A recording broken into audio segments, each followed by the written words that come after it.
This is an audiobook brought to you by Vite.Media. It is The Strange Case of Dr. Jekyll and Mr. Hyde by Robert Louis Stevenson.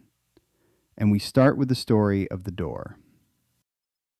Mr. Utterson, the lawyer, was a man of a rugged countenance that was never lighted by a smile, cold, scanty, and embarrassed in discourse, backward in sentiment, lean, long, dusty, dreary, and yet somehow lovable. At friendly meetings, and when the wine was to his taste, something eminently human beaconed from his eye, something indeed which never found its way into his talk, but which spoke not only in these silent symbols of the after-dinner face, but more often and loudly in the acts of his life. He was austere with himself, drank gin when he was alone to mortify a taste for vintages, and though he enjoyed the theater, had not crossed the doors of one for 20 years. But he had an approved tolerance for others, sometimes wondering, almost with envy, at the high pressure of spirits involved in their misdeeds, and in any extremity inclined to help rather than to reprove. "I incline to Cain's heresy," he used to say quaintly. "I let my brother go to the devil in his own way." In this character, it was frequently his fortune to be the last reputable acquaintance and the last good influence in the lives of downgoing men. And to such as these, so long as they came about his chambers, he never marked a shade of change in his demeanor. No doubt the feat was easy to Mr. Utterson, for he was undemonstrative at the best, and even his friendship seemed to be founded in a similar catholicity of good nature. It is the mark of a modest man to accept his friendly circle ready-made from the hands of opportunity, and that was the lawyer's way. His friends were those of his own blood, or those whom he had known the longest. His affections, like ivy, were the growth of time. They implied no aptness in the object. Hence, no doubt, the bond that united him to Mr. Richard Enfield, his distant kinsman, the well-known man about town. It was a nut to crack for many, what these two could see in each other, or what subject they could find in common.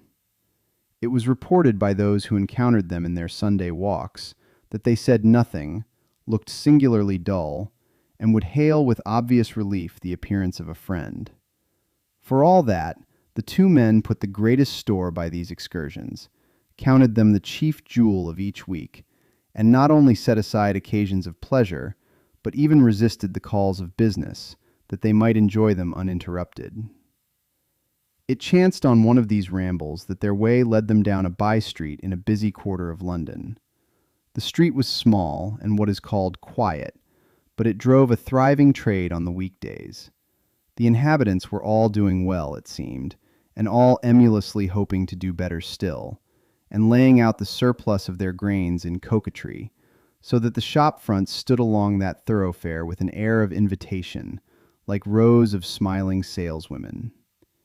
Even on Sunday, when it veiled its more florid charms, and lay comparatively empty of passage, the street shone out in contrast to its dingy neighborhood, like a fire in a forest, and with its freshly painted shutters, well-polished brasses, and general cleanliness and gaiety of note, instantly caught and pleased the eye of the passenger.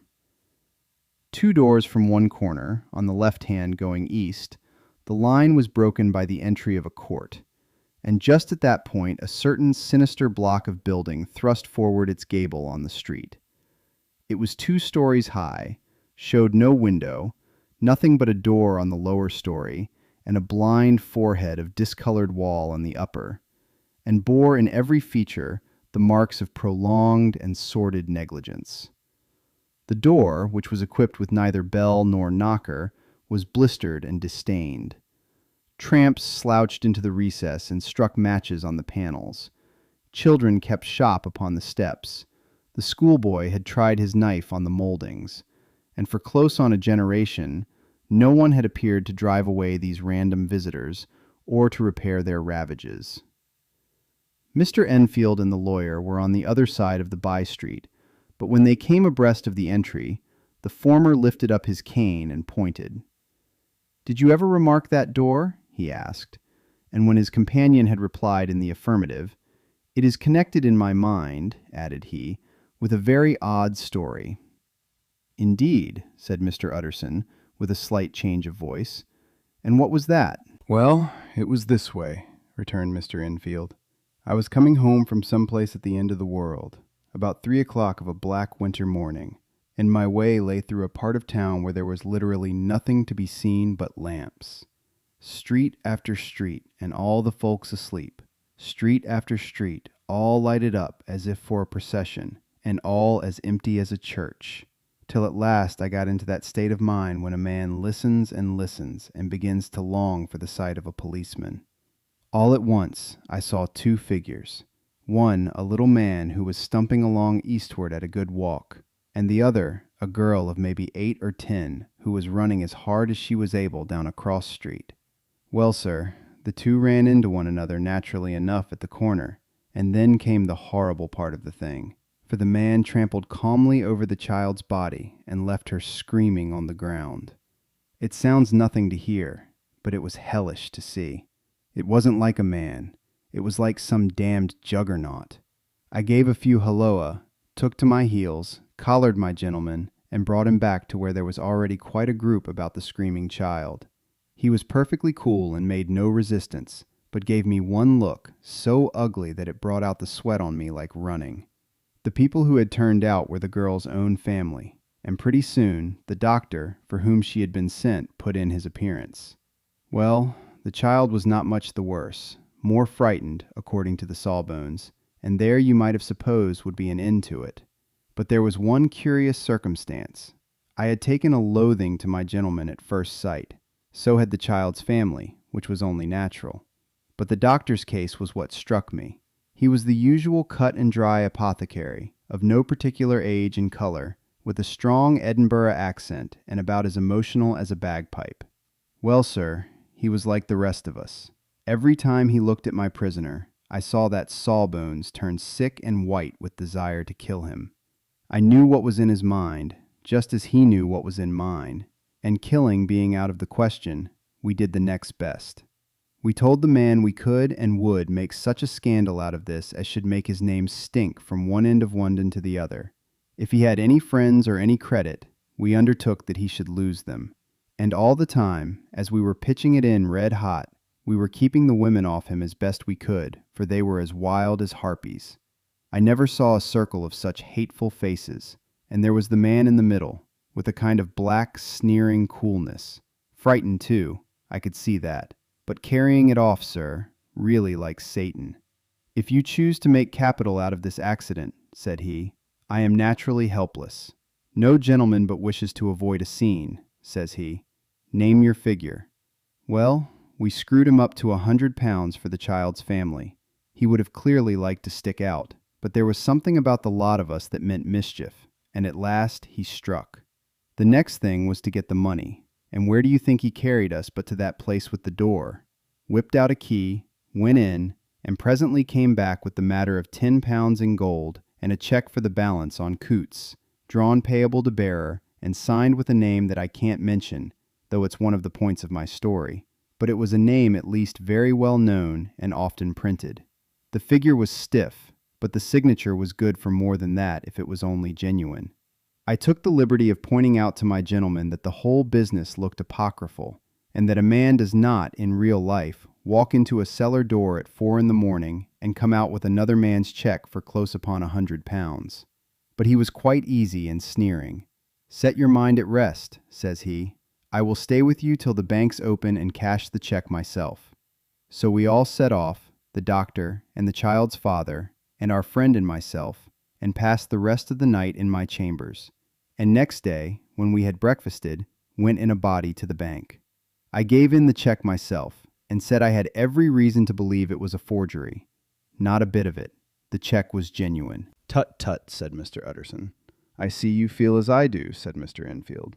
Yes, it's a bad story, for my man was a fellow that nobody could have to do with, a really damnable man, and the person that drew the check is the very pink of the proprieties, celebrated too, and, what makes it worse, one of your fellows who do what they call good. Blackmail, I suppose. An honest man paying through the nose for some of the capers of his youth. Blackmail House is what I call the place with the door, in consequence. Though even that, you know, is far from explaining all, he added, and with the words fell into a vein of musing. From this he was recalled by Mr. Utterson asking rather suddenly, "And you don't know if the drawer of the check lives there?" "A likely place, isn't it?" returned Mr. Enfield. "But I happen to have noticed his address. He lives in some square or other." "And you never asked about the place with the door?" said Mr. Utterson. "No, sir. I had a delicacy," was the reply. "I feel very strongly about putting questions. It partakes too much of the style of the Day of Judgment. You start a question, and it's like starting a stone. You sit quietly on the top of a hill, and away the stone goes, starting others, and presently some bland old bird, the last you would have thought of, is knocked on the head in his own back garden, and the family have to change their name. No, sir, I make it a rule of mine. The more it looks like Queer Street, the less I ask." "A very good rule, too," said the lawyer. "But I have studied the place for myself," continued Mr. Enfield. "It seems scarcely a house. There is no other door, and nobody goes in or out of that one but, once in a great while, the gentleman of my adventure. There are 3 windows looking on the court on the first floor. None below. The windows are always shut, but they're clean. And then there is a chimney which is generally smoking, so somebody must live there. And yet it's not so sure, for the buildings are so packed together about the court that it's hard to say where one ends and another begins." The pair walked on again for a while in silence, and then, "Enfield," said Mr. Utterson, "that's a good rule of yours." "Yes, I think it is," returned Enfield. "But for all that," continued the lawyer, "there's one point I want to ask. I want to ask the name of that man who walked over the child." "Well," said Mr. Enfield, "I can't see what harm it would do. It was a man of the name of Hyde." Said Mr. Utterson. "What sort of a man is he to see?" "He is not easy to describe. There is something wrong with his appearance, something displeasing, something downright detestable. I never saw a man I so disliked, and yet I scarce know why. He must be deformed somewhere. He gives a strong feeling of deformity, although I couldn't specify the point. He's an extraordinary looking man, and yet I really can name nothing out of the way. No, sir, I can make no hand of it. I can't describe him. And it's not want of memory, for I declare I can see him this moment." Mr. Utterson again walked some way in silence, and obviously under a weight of consideration. "You are sure he used a key?" he inquired at last. "My dear sir," began Enfield, surprised out of himself. "Yes, I know," said Utterson. "I know it must seem strange. The fact is, if I do not ask you the name of the other party, it is because I know it already. You see, Richard, your tale has gone home. If you have been inexact in any point, you had better correct it." "I think you might have warned me," returned the other with a touch of sullenness. "But I have been pedantically exact, as you call it. The fellow had a key, and what's more, he has it still. I saw him use it not a week ago." Mr. Utterson sighed deeply, but said never a word, and the young man presently resumed. "Here is another lesson to say nothing," said he. "I am ashamed of my long tongue. Let us make a bargain never to refer to this again." "With all my heart," said the lawyer. "I shake hands on that, Richard." We turn the page to Search for Mr. Hyde. That evening, Mr. Utterson came home to his bachelor house in somber spirits, and sat down to dinner without relish. It was his custom of a Sunday, when this meal was over, to sit close by the fire, a volume of some dry divinity on his reading desk, until the clock of the neighboring church rang out the hour of 12, when he would go soberly and gratefully to bed. On this night, however, as soon as the cloth was taken away, he took up a candle and went into his business room. There he opened his safe, took from the most private part of it a document endorsed on the envelope as Dr. Jekyll's will, and sat down with a clouded brow to study its contents. The will was holograph, for Mr. Utterson, though he took charge of it now that it was made, had refused to lend the least assistance in the making of it. It provided not only that, in case of the decease of Henry Jekyll, M.D., D.C.L., LL.D., F.R.S., etc., all his possessions were to pass into the hands of his friend and benefactor, Edward Hyde, but that in case of Dr. Jekyll's disappearance or unexplained absence for any period exceeding 3 calendar months, the said Edward Hyde should step into the said Henry Jekyll's shoes without further delay, and free from any burthen or obligation beyond the payment of a few small sums to the members of the doctor's household. This document had long been the lawyer's eyesore. It offended him both as a lawyer and as a lover of the sane and customary sides of life, to whom the fanciful was the immodest. And hitherto it was his ignorance of Mr. Hyde that had swelled his indignation. Now, by a sudden turn, it was his knowledge. It was already bad enough when the name was but a name of which he could learn no more. It was worse when it began to be clothed upon with detestable attributes, and out of the shifting, insubstantial mists that had so long baffled his eye, there leaped up the sudden, definite presentment of a fiend. "I thought it was madness," he said, as he replaced the obnoxious paper in the safe, "and now I begin to fear it is disgrace." With that he blew out his candle, put on a greatcoat, and set forth in the direction of Cavendish Square, that citadel of medicine, where his friend, the great Dr. Lanyon, had his house and received his crowding patients. If anyone knows, it will be Lanyon, he had thought. The solemn butler knew and welcomed him. He was subjected to no stage of delay, but ushered direct from the door to the dining-room where Dr. Lanyon sat alone over his wine. This was a hearty, healthy, dapper, red-faced gentleman, with a shock of hair prematurely white, and a boisterous and decided manner. At sight of Mr. Utterson, he sprang up from his chair and welcomed him with both hands. The geniality, as was the way of the man, was somewhat theatrical to the eye, but it reposed on genuine feeling. For these two were old friends, old mates both at school and college, both thorough respecters of themselves and of each other, and what does not always follow, men who thoroughly enjoyed each other's company. After a little rambling talk, the lawyer led up to the subject which so disagreeably preoccupied his mind. "I suppose, Lanyon," said he, "you and I must be the 2 oldest friends that Henry Jekyll has?" "I wish the friends were younger," chuckled Dr. Lanyon, "but I suppose we are. And what of that? I see little of him now." "Indeed," said Utterson, "I thought you had a bond of common interest." "We had," was the reply, "but it is more than 10 years since Henry Jekyll became too fanciful for me. He began to go wrong in mind, and though of course I continue to take an interest in him for old sake's sake, as they say, I see and I have seen devilish little of the man. Such unscientific balderdash," added the doctor, flushing suddenly purple, "would have estranged Damon and Pythias." This little spirit of temper was somewhat of a relief to Mr. Utterson. They have only differed on some point of science, he thought, and being a man of no scientific passions, except in the matter of conveyancing, he even added, "It is nothing worse than that."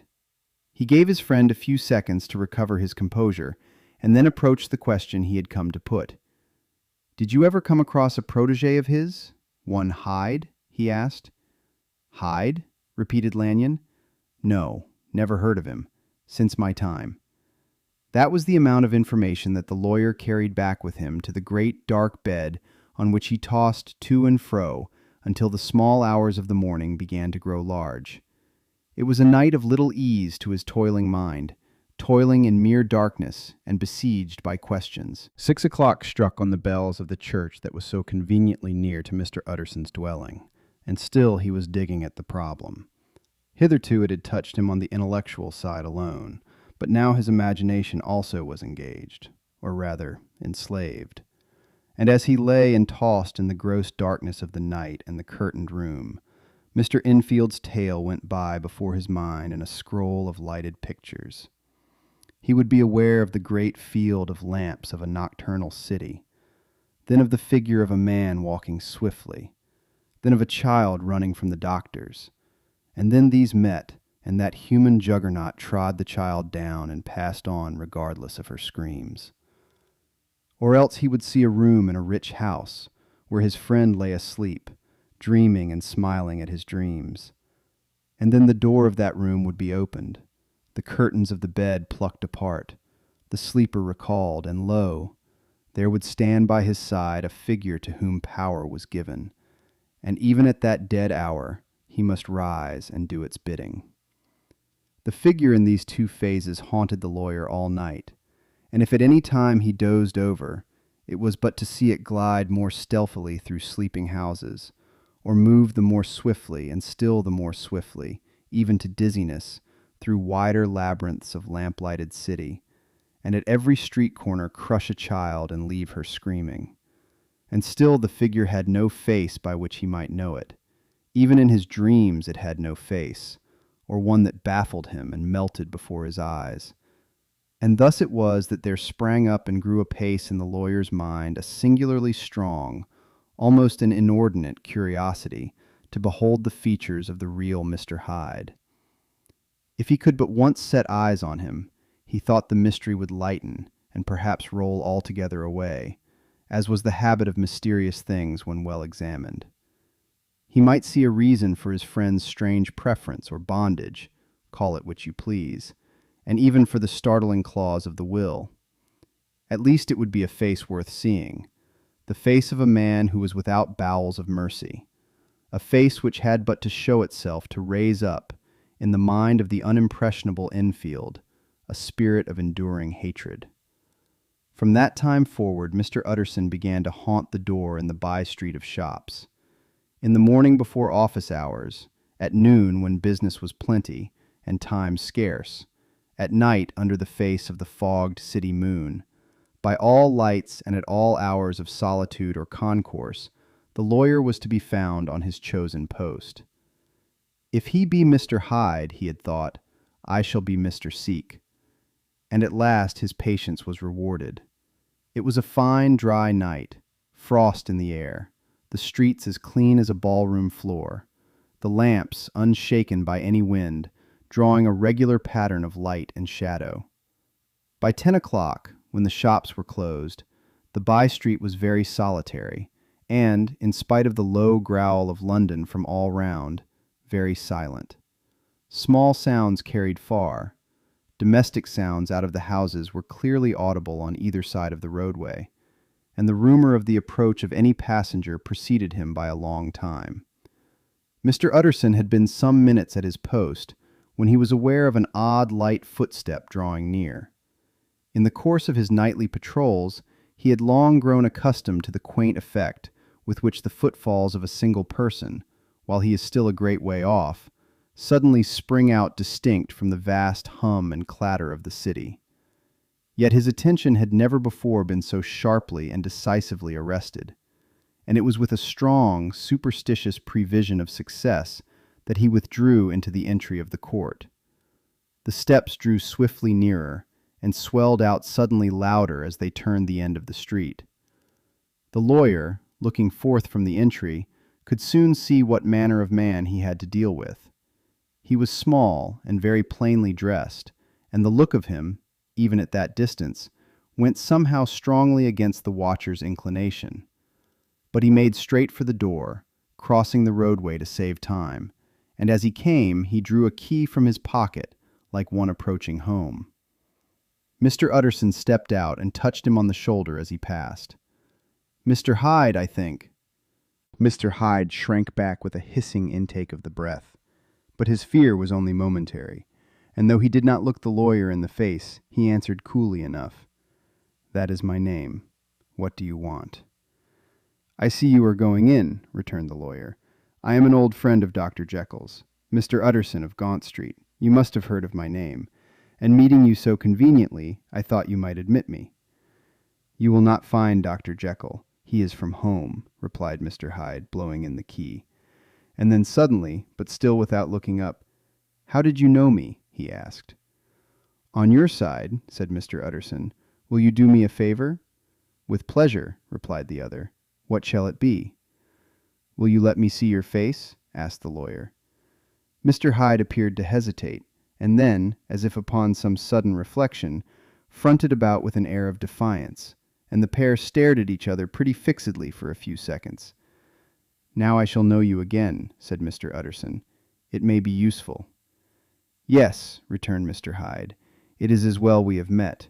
And apropos, you should have my address." And he gave a number of a street in Soho. Good God, thought Mr. Utterson, can he too have been thinking of the will? But he kept his feelings to himself, and only grunted in acknowledgment of the address. "And now," said the other, "how did you know me?" "By description," was the reply. "Whose description?" "We have common friends," said Mr. Utterson. "Common friends," echoed Mr. Hyde a little hoarsely. "Who are they?"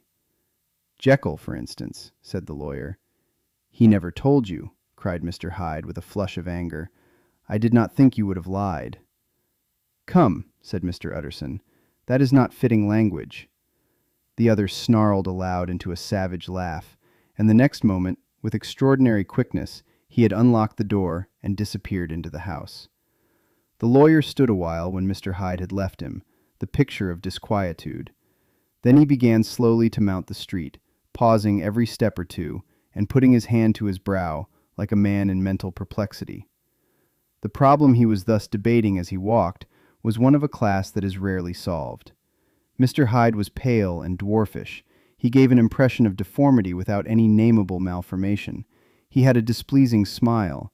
He had borne himself to the lawyer with a sort of murderous mixture of timidity and boldness, and he spoke with a husky, whispering, and somewhat broken voice. All these were points against him, but not all of these together could explain the hitherto unknown disgust, loathing, and fear with which Mr. Utterson regarded him. "There must be something else," said the perplexed gentleman. "There is something more, if I could find a name for it. God bless me, the man seems hardly human. Something troglodytic, shall we say? Or can it be the old story of Dr. Fell? Or is it the mere radiance of a foul soul that thus transpires through and transfigures its clay continent? The last, I think, for, oh, my poor old Harry Jekyll, if ever I read Satan's signature upon a face, it is on that of your new friend." Round the corner from the by-street there was a square of ancient, handsome houses, now for the most part decayed from their high estate, and let in flats and chambers to all sorts and conditions of men: map engravers, architects, shady lawyers, and the agents of obscure enterprises. One house, however, second from the corner, was still occupied entire, and at the door of this, which wore a great air of wealth and comfort, though it was now plunged in darkness except for the fanlight, Mr. Utterson stopped and knocked. A well-dressed, elderly servant opened the door. "Is Dr. Jekyll at home, Poole?" asked the lawyer. "I will see, Mr. Utterson," said Poole, admitting the visitor as he spoke into a large, low-roofed, comfortable hall paved with flags, warmed, after the fashion of a country house, by a bright, open fire and furnished with costly cabinets of oak. "Will you wait here by the fire, sir, or shall I give you a light in the dining-room?" "Here, thank you," said the lawyer, and he drew near and leaned on the tall fender. This hall, in which he was now left alone, was a pet fancy of his friend the doctor's, and Utterson himself was wont to speak of it as the pleasantest room in London. But tonight there was a shudder in his blood. The face of Hyde sat heavy on his memory. He felt, what was rare with him, a nausea and distaste of life, and in the gloom of his spirits he seemed to read a menace in the flickering of the firelight on the polished cabinets and the uneasy starting of the shadow on the roof. He was ashamed of his relief when Poole presently returned to announce that Dr. Jekyll was gone out. "I saw Mr. Hyde go in by the old dissecting room, Poole," he said. "Is that right when Dr. Jekyll is from home?" "Quite right, Mr. Utterson, sir," replied the servant. "Mr. Hyde has a key." "Your master seems to repose a great deal of trust in that young man, Poole," resumed the other musingly. "Yes, sir, he does indeed," said Poole. "We have all orders to obey him." "I do not think I ever met Mr. Hyde?" asked Utterson. "Oh, dear no, sir. He never dines here," replied the butler. "Indeed, we see very little of him on this side of the house. He mostly comes and goes by the laboratory." "Well, good night, Poole." "Good night, Mr. Utterson." And the lawyer set out homeward with a very heavy heart. "Poor Harry Jekyll," he thought. "My mind misgives me he is in deep waters. He was wild when he was young, a long while ago to be sure, but in the law of God There is no statute of limitations. Aye, it must be that. The ghost of some old sin, the cancer of some concealed disgrace, punishment coming, pede claudo, years after memory has forgotten, and self-love condone the fault. And the lawyer, scared by the thought, brooded a while on his own past, groping in all the corners of memory, lest by chance some jack-in-the-box of an old iniquity should leap to light there. His past was fairly blameless. Few men could read the rolls of their life with less apprehension. Yet he was humbled to the dust by the many ill things he had done, and raised up again into a sober and fearful gratitude by the many he had come so near to doing, yet avoided. And then by a return on his former subject, he conceived a spark of hope. This Master Hyde, if he were studied, thought he, must have secrets of his own, black secrets by the look of him, secrets compared to which poor Jekyll's worst would be like sunshine. Things cannot continue as they are. It turns me cold to think of this creature stealing like a thief to Harry's bedside. Poor Harry, what awakening! And the danger of it. For if this Hyde suspects the existence of the will, he may grow impatient to inherit. Aye, I must put my shoulders to the wheel. If Jekyll will but let me, he added, if Jekyll will only let me. For once more he saw before his mind's eye, as clear as transparency, the strange clauses of the will. We turn to Dr. Jekyll was quite at ease. A fortnight later, by excellent good fortune, the doctor gave one of his pleasant dinners to some 5 or 6 old cronies, all intelligent, reputable men, and all judges of good wine, and Mr. Utterson so contrived that he remained behind after the others had departed. This was no new arrangement, but a thing that had befallen many scores of times. Where Utterson was liked, he was liked well. Hosts loved to detain the dry lawyer, when the light-hearted and loose-tongued had already their foot on the threshold. They liked to sit a while in his unobtrusive company, practicing for solitude, sobering their minds in the man's rich silence after the expense and strain of gaiety. To this rule, Dr. Jekyll was no exception, and as he now sat on the opposite side of the fire, a large, well-made, smooth-faced man of 50, with something of a stylish cast, perhaps, but every mark of capacity and kindness, you could see by his looks that he cherished for Mr. Utterson a sincere and warm affection. "I have been wanting to speak to you, Jekyll," began the latter. "You know that will of yours?" A close observer might have gathered that the topic was distasteful, but the doctor carried it off gaily. "My poor Utterson," said he, "you are unfortunate in such a client. I never saw a man so distressed as you were by my will, unless it were that hide-bound pedant Lanyon at what he called my scientific heresies. Oh, I know he's a good fellow, you needn't frown, an excellent fellow, and I always mean to see more of him, but a hide-bound pedant for all that, an ignorant, blatant pedant. I was never more disappointed in any man than Lanyon." "You know I never approved of it," pursued Utterson, ruthlessly disregarding the fresh topic. "My will? Yes, certainly, I know that," said the doctor, a trifle sharply. "You have told me so." "Well, I tell you so again," continued the lawyer. "I have been learning something of young Hyde." The large, handsome face of Dr. Jekyll grew pale to the very lips, and there came a blackness about his eyes. "I do not care to hear more," said he. "This is a matter I thought we had agreed to drop." "What I heard was abominable," said Utterson. "It can make no change. You do not understand my position," returned the doctor, with a certain incoherency of manner. "I am painfully situated, Utterson. My position is a very strange one. It is one of those affairs that cannot be mended by talking." "Jekyll," said Utterson, "you know me. I am a man to be trusted. Make a clean breast of this in confidence, and I make no doubt I can get you out of it." "My good Utterson," said the doctor, "this is very good of you. This is downright good of you, and I cannot find words to thank you in. I believe you fully. I would trust you before any man alive, before myself, if I could make the choice. But indeed it isn't what you fancy. It is not as bad as that. And just to put your good heart at rest, I will tell you one thing. The moment I choose, I can be rid of Mr. Hyde. I give you my hand upon that, and I thank you again and again. and I will just add one little word, Utterson, that I'm sure you'll take in good part. This is a private matter, and I beg of you to let it sleep." Utterson reflected a little, looking in the fire. "I have no doubt you are perfectly right," he said at last, getting to his feet. "Well, but since we have touched upon this business, and for the last time, I hope," continued the doctor, "there is one point I should like you to understand. I have really a very great interest in poor Hyde. I know you have seen him. He told me so, and I fear he was rude.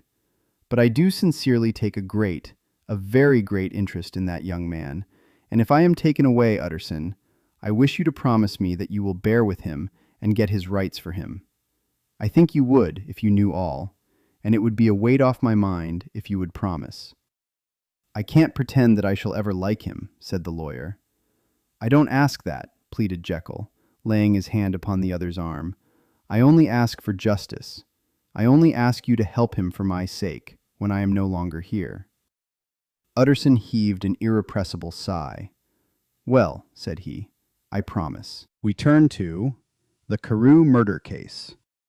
Nearly a year later, in the month of October, 18, London was startled by a crime of singular ferocity and rendered all the more notable by the high position of the victim. The details were few and startling. A maidservant, living alone in a house not far from the river, had gone upstairs to bed about 11. Although a fog rolled over the city in the small hours, the early part of the night was cloudless, and the lane, which the maid's window overlooked, was brilliantly lit by the full moon. It seems she was romantically given, for she sat down upon her box, which stood immediately under the window, and fell into a dream of musing. "Never," she used to say with streaming tears, when she narrated that experience, never had she felt more at peace with all men, or thought more kindly of the world. And as she so sat, she became aware of an aged, beautiful gentleman with white hair, drawing near along the lane, and advancing to meet him, another and very small gentleman, to whom at first she paid less attention. When they had come within speech, which was just under the maid's eyes, the older man bowed and accosted the other with a very pretty manner of politeness. It did not seem as if the subject of his address were of great importance. Indeed, from his pointing, it sometimes appeared as if he were only inquiring his way.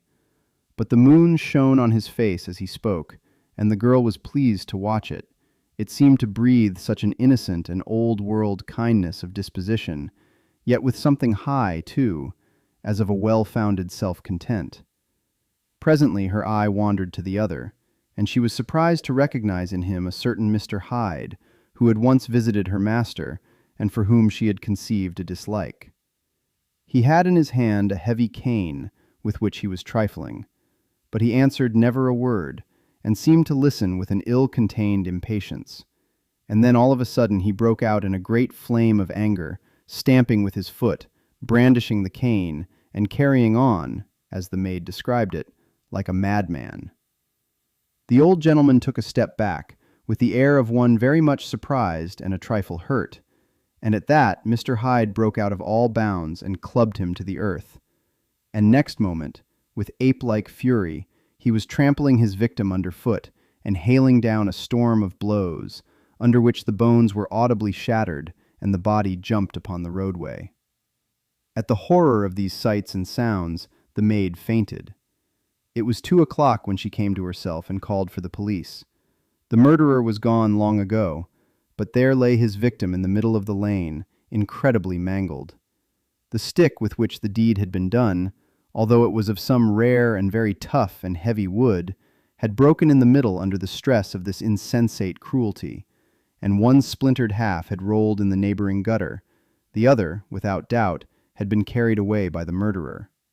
A purse and gold watch were found upon the victim, but no cards or papers, except a sealed and stamped envelope, which he had been probably carrying to the post, and which bore the name and address of Mr. Utterson. This was brought to the lawyer the next morning, before he was out of bed, and he had no sooner seen it and been told the circumstances than he shot out a solemn lip. "I shall say nothing till I have seen the body," said he. "This may be very serious. Have the kindness to wait while I dress." And with the same grave countenance, he hurried through his breakfast and drove to the police station, whither the body had been carried. As soon as he came into the cell, he nodded. "Yes," said he, "I recognize him. I am sorry to say that this is Sir Danvers Carew." "Good God, sir!" exclaimed the officer. "Is it possible?" And the next moment his eye lighted up with professional ambition. "This will make a deal of noise," he said, "and perhaps you can help us to the man." And he briefly narrated what the maid had seen, and showed the broken stick. Mr. Utterson had already quailed at the name of Hyde, but when the stick was laid before him, he could doubt no longer. Broken and battered as it was, he recognized it for one that he had himself presented many years before to Henry Jekyll. "Is this Mr. Hyde a person of small stature?" he inquired. "Particularly small, and particularly wicked-looking, is what the maid calls him," said the officer. Mr. Utterson reflected, and then, raising his head, "If you will come with me in my cab," he said, "I think I can take you to his house." It was by this time about 9 in the morning, in the first fog of the season. A great chocolate-colored pall lowered over heaven, but the wind was continually charging and routing these embattled vapors, so that as the cab crawled from street to street, Mr. Utterson beheld a marvelous number of degrees and hues of twilight. For here it would be dark like the back end of evening, and there would be a glow of a rich, lurid brown, like the light of some strange conflagration. And here, for a moment, the fog would be quite broken up, and a haggard shaft of daylight would glance in between the swirling wreaths. The dismal quarter of Soho, seen under these changing glimpses, with its muddy ways and slatternly passengers, and its lamps, which had never been extinguished, or had been kindled afresh to combat this mournful re-invasion of darkness, seemed, in the lawyer's eyes, like a district of some city in a nightmare. The thoughts of his mind, besides, were of the gloomiest dye, and when he glanced at the companion of his drive, he was conscious of some touch of that terror of the law and the law's officers, which may at times assail the most honest. As the cab drew up before the address indicated, the fog lifted a little and showed him a dingy street, a gin palace, a low French eating-house, a shop for the retail of penny numbers and two-penny salads, many ragged children huddled in the doorways, and many women of many different nationalities passing out, key in hand, to have a morning glass. And the next moment the fog settled down again upon that part, as brown as umber, and cut him off from his blackguardly surroundings. This was the home of Henry Jekyll's favorite, of a man who was heir to 250,000 sterling. An ivory-faced and silvery-haired old woman opened the door. She had an evil face, smoothed by hypocrisy, but her manners were excellent. Yes, she said, this was Mr. Hyde's, but he was not at home. He had been in that night very late, but he had gone away again in less than an hour. There was nothing strange in that. His habits were very irregular, and he was often absent. For instance, it was nearly 2 months since she had seen him till yesterday. "Very well, then. We wish to see his rooms," said the lawyer, and when the woman began to declare it was impossible, "I had better tell you who this person is," he added. "This is Inspector Newcomen of Scotland Yard." A flash of odious joy appeared upon the woman's face. "Ah," said she, "he is in trouble. What has he done?" Mr. Utterson and the inspector exchanged glances. "He don't seem a very popular character," observed the latter. "And now, my good woman, just let me and this gentleman have a look about us." In the whole extent of the house, which, but for the old woman, remained otherwise empty, Mr. Hyde had only used a couple of rooms, but these were furnished with luxury and good taste. A closet was filled with wine, the plate was of silver, the napery elegant. A good picture hung upon the walls, a gift, as Utterson supposed, from Henry Jekyll, who was much of a connoisseur, and the carpets were of many plies and agreeable in color. At this moment, however, the rooms bore every mark of having been recently and hurriedly ransacked. Clothes lay about the floor, with their pockets inside out. Lock-fast drawers stood open, and on the hearth there lay a pile of gray ashes, as though many papers had been burned. From these embers the inspector disinterred the butt end of a green checkbook, which had resisted the action of the fire. The other half of the stick was found behind the door, and as this clinched his suspicions, the officer declared himself delighted. A visit to the bank, where several £1,000s were found to be lying to the murderer's credit, completed his gratification. "You may depend upon it, sir," he told Mr. Utterson. "I have him in my hand. He must have lost his head, or he never would have left the stick or, above all, burned the checkbook. Why, money's life to the man. We have nothing to do but wait for him at the bank and get out the handbills. This last, however, was not so easy of accomplishment, for Mr. Hyde had numbered few familiars. Even the master of the servant maid had only seen him twice. His family could nowhere be traced. He had never been photographed, and the few who could describe him differed widely, as common observers will. Only on one point were they agreed, and that was the haunting sense of unexpressed deformity with which the fugitive impressed his beholders. We turn to Incident of the Letter. It was late in the afternoon when Mr. Utterson found his way to Dr. Jekyll's door, where he was at once admitted by Poole and carried down by the kitchen offices and across a yard which had once been a garden to the building which was indifferently known as the laboratory or dissecting rooms. The doctor had bought the house from the heirs of a celebrated surgeon, and his own tastes being rather chemical than anatomical, had changed the destination of the block at the bottom of the garden. It was the first time that the lawyer had been received in that part of his friend's quarters, and he eyed the dingy, windowless structure with curiosity, and gazed round with a distasteful sense of strangeness as he crossed the theatre, once crowded with eager students, and now lying gaunt and silent, the tables laden with chemical apparatus, the floor strewn with crates and littered with packing straw, and the light falling dimly through the foggy cupola. At the further end, a flight of stairs mounted to a door covered with red baize, and through this Mr. Utterson was at last received into the doctor's cabinet.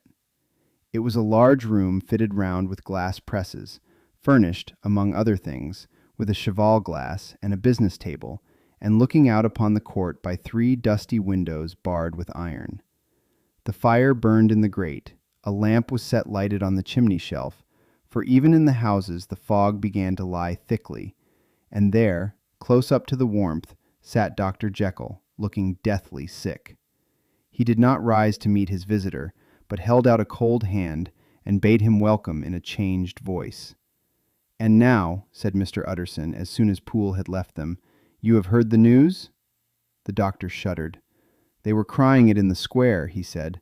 "I heard them in my dining room." "One word," said the lawyer.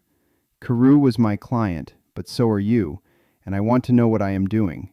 You have not been mad enough to hide this fellow." "Utterson, I swear to God," cried the doctor, "I swear to God I will never set eyes on him again. I bind my honor to you that I am done with him in this world. It is all at an end. And indeed he does not want my help. You do not know him as I do. He is safe. He is quite safe. Mark my words, he will never more be heard of." The lawyer listened gloomily. He did not like his friend's feverish manner. "You seem pretty sure of him," said he, "and for your sake, I hope you may be right. If it came to a trial, your name might appear." "I am quite sure of him," replied Jekyll. "I have grounds for certainty that I cannot share with anyone. But there is one thing on which you may advise me. I have received a letter, and I am at a loss whether I should show it to the police. I should like to leave it in your hands, Utterson. You would judge wisely, I am sure. I have so great a trust in you." "You fear, I suppose, that it might lead to his detection?" asked the lawyer. "No," said the other. "I cannot say that I care what becomes of Hyde. I am quite done with him. I was thinking of my own character, which this hateful business has rather exposed." Utterson ruminated a while. He was surprised at his friend's selfishness, and yet relieved by it. "Well," said he at last, "let me see the letter." The letter was written in an odd, upright hand and signed Edward Hyde, and it signified, briefly enough, that the writer's benefactor, Dr. Jekyll, whom he had long so unworthily repaid for 1,000 generosities, need labor under no alarm for his safety, as he had means of escape on which he placed a sure dependence. The lawyer liked this letter well enough. It put a better color on the intimacy than he had looked for, and he blamed himself for some of his past suspicions. "Have you the envelope?" he asked.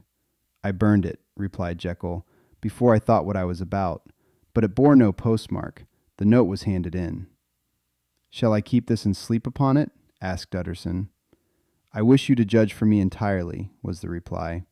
I have lost confidence in myself." "Well, I shall consider," returned the lawyer. "And now one word more. It was Hyde who dictated the terms in your will about that disappearance?" The doctor seemed seized with a qualm of faintness. He shut his mouth tight and nodded. "I knew it," said Utterson. "He meant to murder you. You had a fine escape." "I have had what is far more to the purpose," returned the doctor solemnly. "I have had a lesson. O God, Utterson, what a lesson I have had." And he covered his face for a moment with his hands. On his way out, the lawyer stopped and had a word or two with Poole. "By the by," said he, "there was a letter handed in today. What was the messenger like?" But Poole was positive nothing had come except by post, and only circulars by that, he added. This news sent off the visitor with his fears renewed. Plainly, the letter had come by the laboratory door. Possibly, indeed, it had been written in the cabinet, and if that were so, it must be differently judged and handled with the more caution. The newsboys, as he went, were crying themselves hoarse along the footways. "Special edition! Shocking murder of an MP!" That was the funeral oration of one friend and client, and he could not help a certain apprehension lest the good name of another should be sucked down in the eddy of the scandal. It was, at least, a ticklish decision that he had to make, and self-reliant as he was by habit, he began to cherish a longing for advice. It was not to be had directly, but perhaps, he thought, it might be fished for. Presently after, he sat on one side of his own hearth, with Mr. Guest, his head clerk, upon the other, and midway between, at a nicely calculated distance from the fire, a bottle of a particular old wine that had long dwelt unsunned in the foundations of his house. The fog still slept on the wing above the drowned city, where the lamps glimmered like carbuncles, and through the muffle and smother of these falling clouds, the procession of the town's life was still rolling in through the great arteries with a sound as of a mighty wind. But the room was gay with firelight. In the bottle the acids were long ago resolved. The imperial dye had softened with time, as the color grows richer in stained windows, and the glow of hot autumn afternoons on hillside vineyards was ready to be set free and to disperse the fogs of London. Insensibly the lawyer melted. There was no man from whom he kept fewer secrets than Mr. Guest, and he was not always sure that he kept as many as he meant. Guest had often been on business to the doctor's. He knew Poole. He could scarce have failed to hear of Mr. Hyde's familiarity about the house. He might draw conclusions. Was it not as well, then, that he should see a letter which put that mystery to right? And above all, since Guest, being a great student and critic of handwriting, would consider the step natural and obliging. The clerk, besides, was a man of counsel. He could scarce read so strange a document without dropping a remark, and by that remark Mr. Utterson might shape his future course. "This is a sad business about Sir Danvers," he said. "Yes, sir, indeed. It has elicited a great deal of public feeling," returned Guest. "The man, of course, was mad." "I should like to hear your views on that," replied Utterson.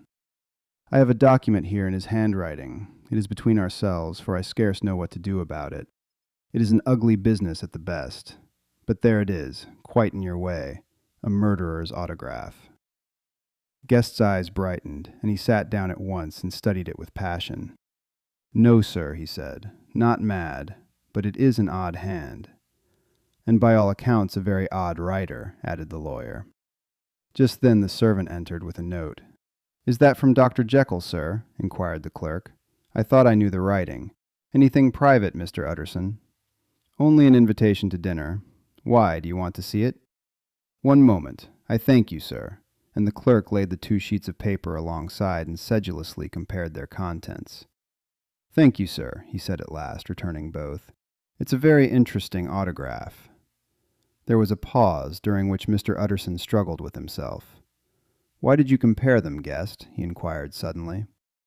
"Well, sir," returned the clerk, "there's a rather singular resemblance. The 2 hands are in many points identical, only differently sloped." "Rather quaint," said Utterson. "It is, as you say, rather quaint," returned Guest. "I wouldn't speak of this note, you know," said the master. "No, sir," said the clerk. "I understand." But no sooner was Mr. Utterson alone that night than he locked the note into his safe. where it reposed from that time forward. What? He thought. Henry Jekyll forged for a murderer? And his blood ran cold in his veins. We turn to Incident of Dr. Lanyon. Time ran on. Thousands of pounds were offered in reward, for the death of Sir Danvers was resented as a public injury. But Mr. Hyde had disappeared out of the ken of the police, as though he had never existed. Much of his past was unearthed, indeed, and all disreputable. Tales came out of the man's cruelty, at once so callous and violent, of his vile life, of his strange associates, of the hatred that seemed to have surrounded his career. But of his present whereabouts, not a whisper. From the time he had left the house in Soho on the morning of the murder, he was simply blotted out, and gradually, as time drew on, Mr. Utterson began to recover from the hotness of his alarm, and to grow more at quiet with himself. The death of Sir Danvers was, to his way of thinking, more than paid for by the disappearance of Mr. Hyde. Now that that evil influence had been withdrawn, a new life began for Dr. Jekyll. He came out of his seclusion, renewed relations with his friends, became once more their familiar guest and entertainer, and whilst he had always been known for charities, he was now no less distinguished for religion. He was busy, he was much in the open air, he did good. His face seemed to open and brighten as if with an inward consciousness of service, and for more than 2 months the doctor was at peace. On the 8th of January, Utterson had dined at the doctor's with a small party. Lanyon had been there, and the face of the host had looked from one to the other, as in the old days when the trio were inseparable friends. On the 12th, and again on the 14th, the door was shut against the lawyer. The doctor was confined to the house, Poole said, and saw no one. On the 15th he tried again, and was again refused, and having now been used for the last 2 months to see his friend almost daily, he found this return of solitude to weigh upon his spirits. The 5th night he had in guests to dine with him, and the 6th he betook himself to Dr. Lanyon's. There at least he was not denied admittance, but when he came in, he was shocked at the change which had taken place in the doctor's appearance. He had his death warrant written legibly upon his face. The rosy man had grown pale. His flesh had fallen away. He was visibly balder and older, and yet it was not so much these tokens of a swift physical decay that arrested the lawyer's notice, as a look in the eye and quality of manner that seemed to testify to some deep-seated terror of the mind. It was unlikely that the doctor should fear death, and yet that was what Utterson was tempted to suspect. Yes, he thought, he is a doctor. He must know his own state, and that his days are counted, and the knowledge is more than he can bear. And yet when Utterson remarked on his ill looks, it was with an air of great firmness that Lanyon declared himself a doomed man. "I have had a shock," he said, "and I shall never recover. It is a question of weeks. Well, life has been pleasant. I liked it. Yes, sir, I used to like it. I sometimes think if we knew all, we should be more glad to get away." "Jekyll is ill too," observed Utterson. "Have you seen him?" But Lanyon's face changed, and he held up a trembling hand. "I wish to see or hear no more of Dr. Jekyll," he said in a loud, unsteady voice. "I am quite done with that person, and I beg that you will spare me any allusion to one whom I regard as dead." "Tut, tut," said Mr. Utterson, and then, after a considerable pause, "Can't I do anything?" he inquired. "We are 3 very old friends, Lanyon. We shall not live to make others." "Nothing can be done," returned Lanyon. "Ask himself." "He will not see me," said the lawyer. "I am not surprised at that," was the reply. "Some day, Utterson, after I am dead, you may perhaps come to learn the right and wrong of this. I cannot tell you. And in the meantime, if you can sit and talk with me of other things, for God's sake, stay and do so. But if you cannot keep clear of this accursed topic, then in God's name, go, for I cannot bear it." As soon as he got home, Utterson sat down and wrote to Jekyll, complaining of his exclusion from the house, and asking the cause of this unhappy break with Lanyon, and the next day brought him a long answer, often very pathetically worded, and sometimes darkly mysterious in drift. The quarrel with Lanyon was incurable. I do not blame our old friend, Jekyll wrote, but I share his view that we must never meet. I mean from henceforth to lead a life of extreme seclusion. You must not be surprised, nor must you doubt my friendship, if my door is often shut even to you. You must suffer me to go my own dark way. I have brought on myself a punishment and a danger that I cannot name. If I am the chief of sinners, I am the chief of sufferers also. I could not think that this earth contained a place for sufferings and terrors so unmanning, and you can do but one thing, Utterson, to lighten this destiny, and that is to respect my silence. Utterson was amazed. The dark influence of Hyde had been withdrawn. The doctor had returned to his old tasks and amities. A week ago, the prospect had smiled with every promise of a cheerful and an honored age. And now, in a moment, friendship and peace of mind and the whole tenor of his life were wrecked. So great and unprepared a change pointed to madness, but in view of Lanyon's manner and words, there must lie for it some deeper ground. A week afterwards, Dr. Lanyon took to his bed, and in something less than a fortnight, he was dead. The night after the funeral, at which he had been sadly affected, Utterson locked the door of his business room, and sitting there by the light of a melancholy candle, drew out and set before him an envelope addressed by the hand and sealed with the seal of his dead friend. Private, for the hands of G.J. Utterson alone, and in case of his predecease to be destroyed unread, so it was emphatically superscribed, and the lawyer dreaded to behold the contents. I have buried one friend today, he thought. What if this should cost me another? And then he condemned the fear as a disloyalty, and broke the seal. Within there was another enclosure, likewise sealed, and marked upon the cover as not to be opened till the death or disappearance of Dr. Henry Jekyll. Utterson could not trust his eyes. Yes, it was disappearance. Here again, as in the mad will which he had long ago restored to its author, here again were the idea of a disappearance and the name of Henry Jekyll bracketed. But in the will, that idea had sprung from the sinister suggestion of the man Hyde. It was set there with a purpose all too plain and horrible. Written by the hand of Lanyon, what should it mean? A great curiosity came on the trustee to disregard the prohibition and dive at once to the bottom of these mysteries. But professional honor and faith to his dead friend were stringent obligations, and the packet slept in the inmost corner of his private safe.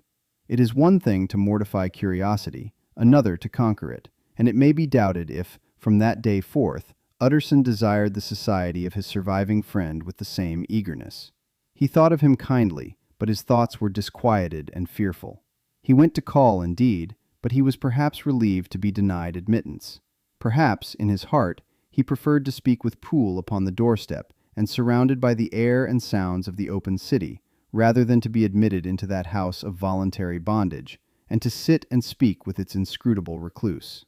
Poole had, indeed, no very pleasant news to communicate. The doctor, it appeared, now more than ever confined himself to the cabinet over the laboratory, where he would sometimes even sleep. He was out of spirits. He had grown very silent.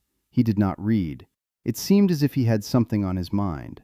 Utterson became so used to the unvarying character of these reports that he fell off little by little in the frequency of his visits. We turn to Incident at the Window. It chanced on Sunday, when Mr. Utterson was on his usual walk with Mr. Enfield, that their way lay once again through the by-street, and that when they came in front of the door, both stopped to gaze on it. "Well," said Enfield, "that story's at an end at least. We shall never see more of Mr. Hyde." "I hope not," said Utterson. "Did I ever tell you that I once saw him and shared your feeling of repulsion?" "It was impossible to do the one without the other," returned Enfield. "And by the way, what an ass you must have thought me, not to know that this was a back way to Dr. Jekyll's. It was partly your own fault that I found it out, even when I did." "So you found it out, did you?" said Utterson. "But if that be so, we may step into the court and take a look at the windows. To tell you the truth, I am uneasy about poor Jekyll, and even outside, I feel as if the presence of a friend might do him good." The court was very cool and a little damp, and full of premature twilight, although the sky, high up overhead, was still bright with sunset. The middle one of the three windows was halfway open, and sitting close beside it, taking the air with an infinite sadness of mien, like some disconsolate prisoner, Utterson saw Dr. Jekyll. "What? Jekyll!" he cried. "I trust you are better." "I am very low, Utterson," replied the doctor drearily. "Very low. It will not last long, thank God." "You stay too much indoors," said the lawyer. "You should be out, whipping up the circulation like Mr. Enfield and me. This is my cousin, Mr. Enfield, Dr. Jekyll. Come now, get your hat and take a quick turn with us." "You are very good," sighed the other. "I should like to very much, but no, it is quite impossible. I dare not. But indeed, Utterson, I am very glad to see you. This is really a great pleasure. I would ask you and Mr. Enfield up, but the place is really not fit." "Why then," said the lawyer good-naturedly, "the best thing we can do is to stay down here and speak with you from where we are." "That is just what I was about to venture to propose," returned the doctor with a smile. But the words were hardly uttered before the smile was struck out of his face, and succeeded by an expression of such abject terror and despair as froze the very blood of the two gentlemen below. They saw it but for a glimpse, for the window was instantly thrust down. But that glimpse had been sufficient, and they turned and left the court without a word. In silence, too, they traversed the by-street, and it was not until they had come into a neighboring thoroughfare, where even upon a Sunday there were still some stirrings of life, that Mr. Utterson at last turned and looked at his companion. They were both pale, and there was an answering horror in their eyes. God forgive us, said Mr. Utterson. But Mr. Enfield only nodded his head very seriously and walked on once more in silence. We turn to The Last Night.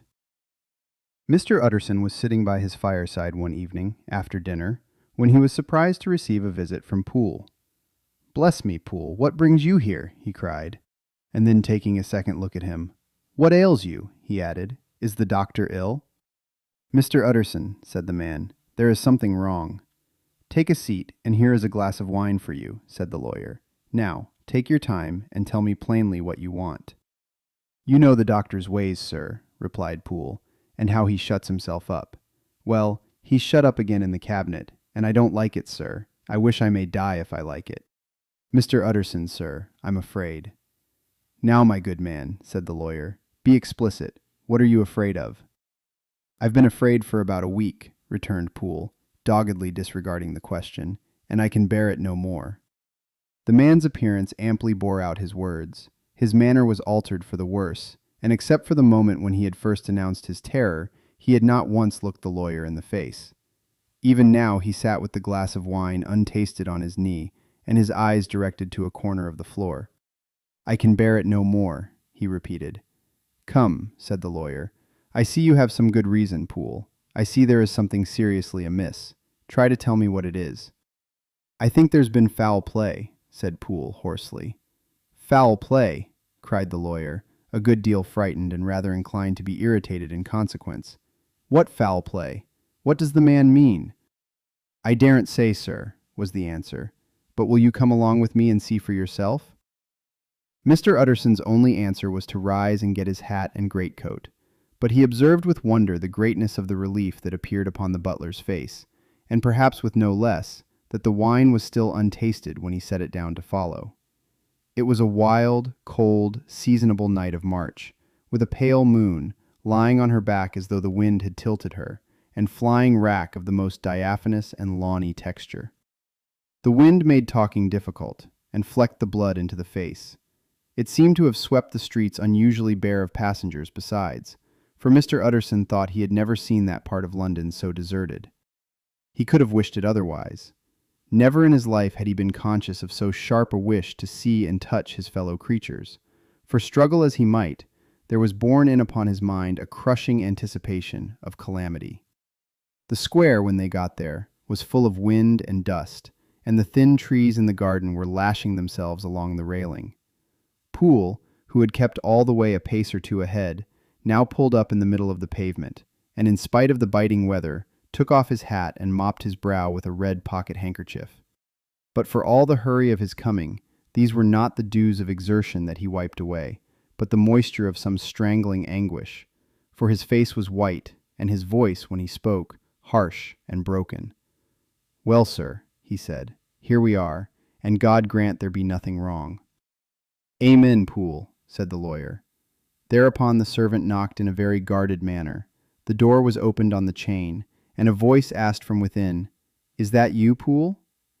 "It's all right," said Poole. "Open the door." The hall, when they entered it, was brightly lighted up. The fire was built high, and about the hearth the whole of the servants, men and women, stood huddled together like a flock of sheep. At the sight of Mr. Utterson, the housemaid broke into hysterical whimpering, and the cook, crying out, "Bless God, it's Mr. Utterson," ran forward as if to take him in her arms. What? Are you all here?" said the lawyer peevishly. "Very irregular, very unseemly. Your master would be far from pleased." "They're all afraid," said Poole. Blank silence followed, no one protesting. Only the maid lifted her voice and now wept loudly. "Hold your tongue," Poole said to her, with a ferocity of accent that testified to his own jangled nerves. And indeed, when the girl had so suddenly raised the note of her lamentation, they had all started and turned towards the inner door with faces of dreadful expectation. "And now," continued the butler, addressing the knife boy, "reach me a candle, and we'll get this through hands at once."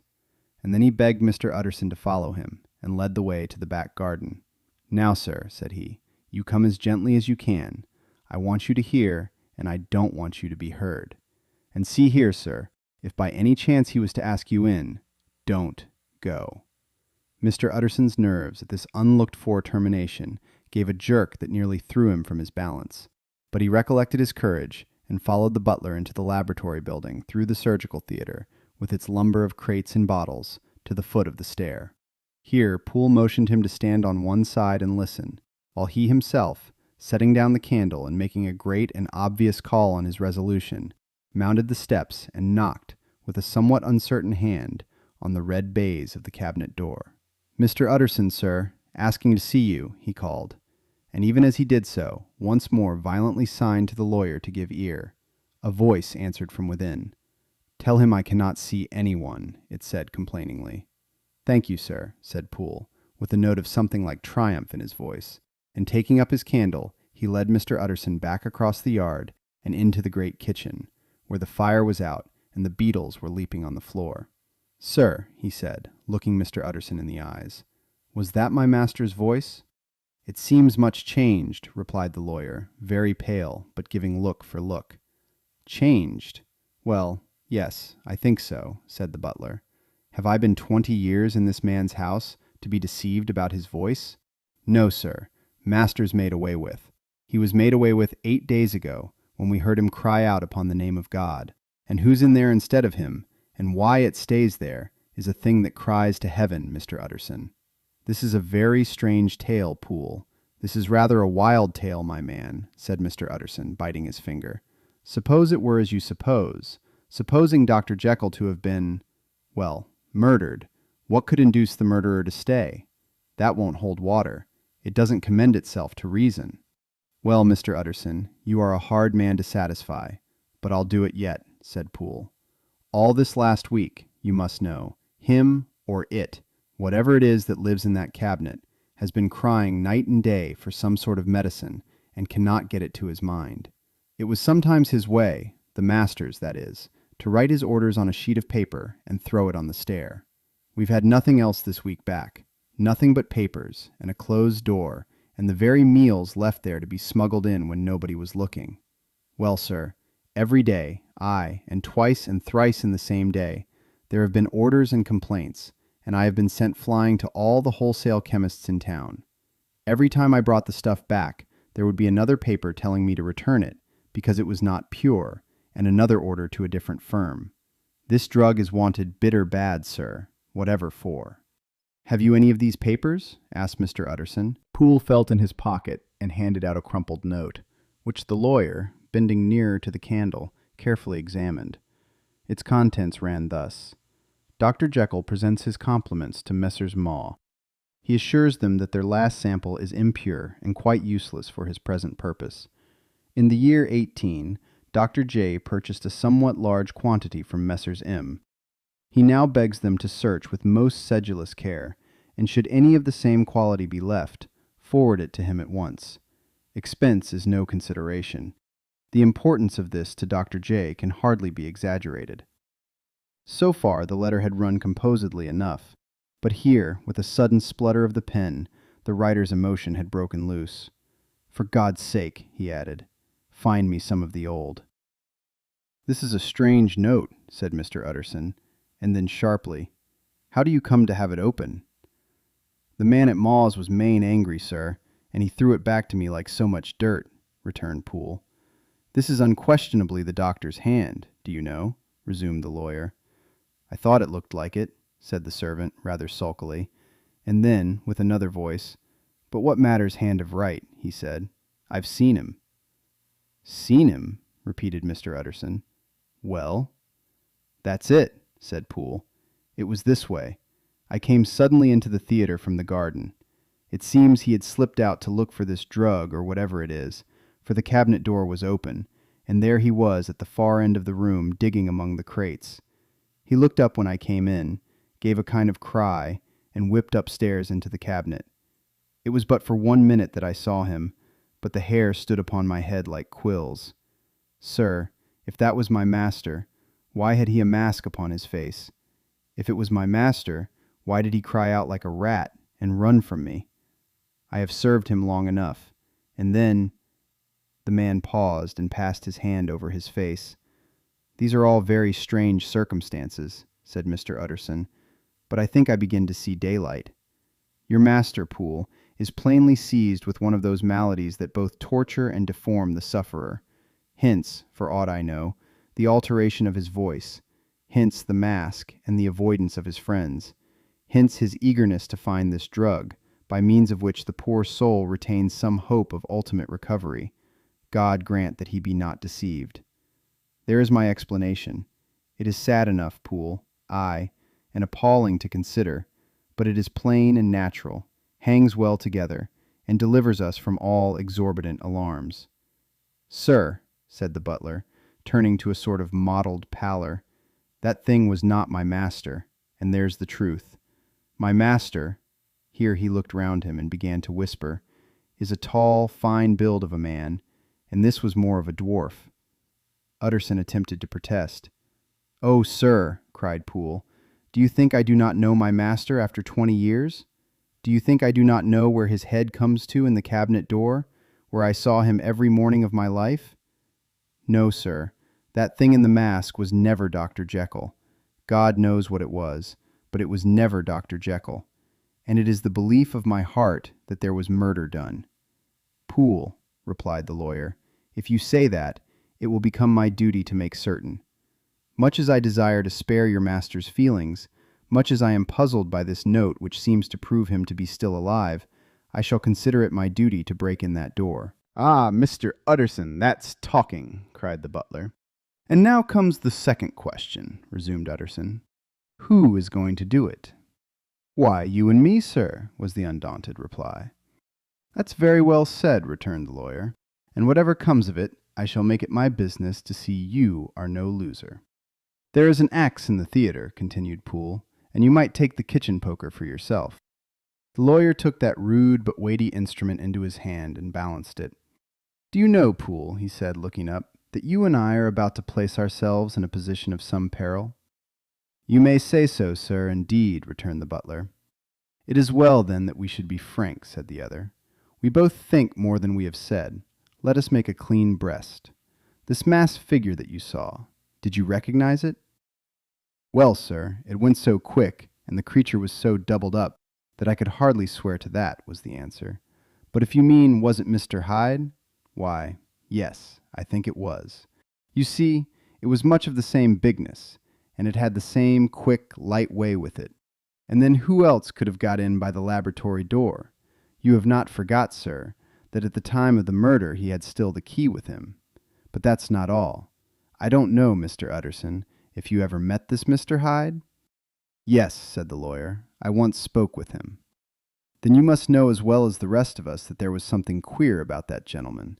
Something that gave a man a turn. I don't know rightly how to say it, sir, beyond this, that you felt in your marrow kind of cold and thin." "I own I felt something of what you describe," said Mr. Utterson. "Quite so, sir," returned Poole. Well, when that masked thing like a monkey jumped from among the chemicals and whipped into the cabinet, it went down my spine like ice.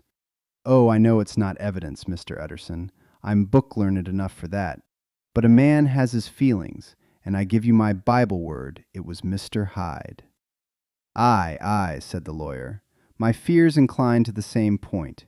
Evil, I fear, founded. Evil was sure to come, of that connection. Aye, truly, I believe you. I believe poor Harry is killed, and I believe his murderer, for what purpose God alone can tell, is still lurking in his victim's room. Well, let our name be Vengeance. Call Bradshaw. The footman came at the summons, very white and nervous. Put yourself together, Bradshaw, said the lawyer. This suspense, I know, is telling upon all of you, but it is now our intention to make an end of it. Poole here and I are going to force our way into the cabinet. If all is well, my shoulders are broad enough to bear the blame. Meanwhile, lest anything should really be amiss, or any malefactors seek to escape by the back, you and the boy must go round the corner with a pair of good sticks and take your post at the laboratory door. We give you 10 minutes to get to your stations. As Bradshaw left, the lawyer looked at his watch. And now, Poole, let us get to ours, he said, and taking the poker under his arm, led the way into the yard. The scud had banked over the moon, and it was now quite dark. The wind, which only broke in puffs and draughts into that deep well of building, tossed the light of the candle to and fro about their steps, until they came into the shelter of the theatre, where they sat down silently to wait. London hummed solemnly all around, but nearer at hand the stillness was only broken by the sounds of a footfall moving to and fro along the cabinet floor. So it will walk all day, sir, whispered Poole. Aye, and the better part of the night. Only when a new sample comes from the chemist there's a bit of a break. Ah, it's an ill conscience that's such an enemy to rest. Ah, sir, there's blood foully shed in every step of it. But hark again, a little closer. Put your heart in your ears, Mr. Utterson, and tell me, is that the doctor's foot?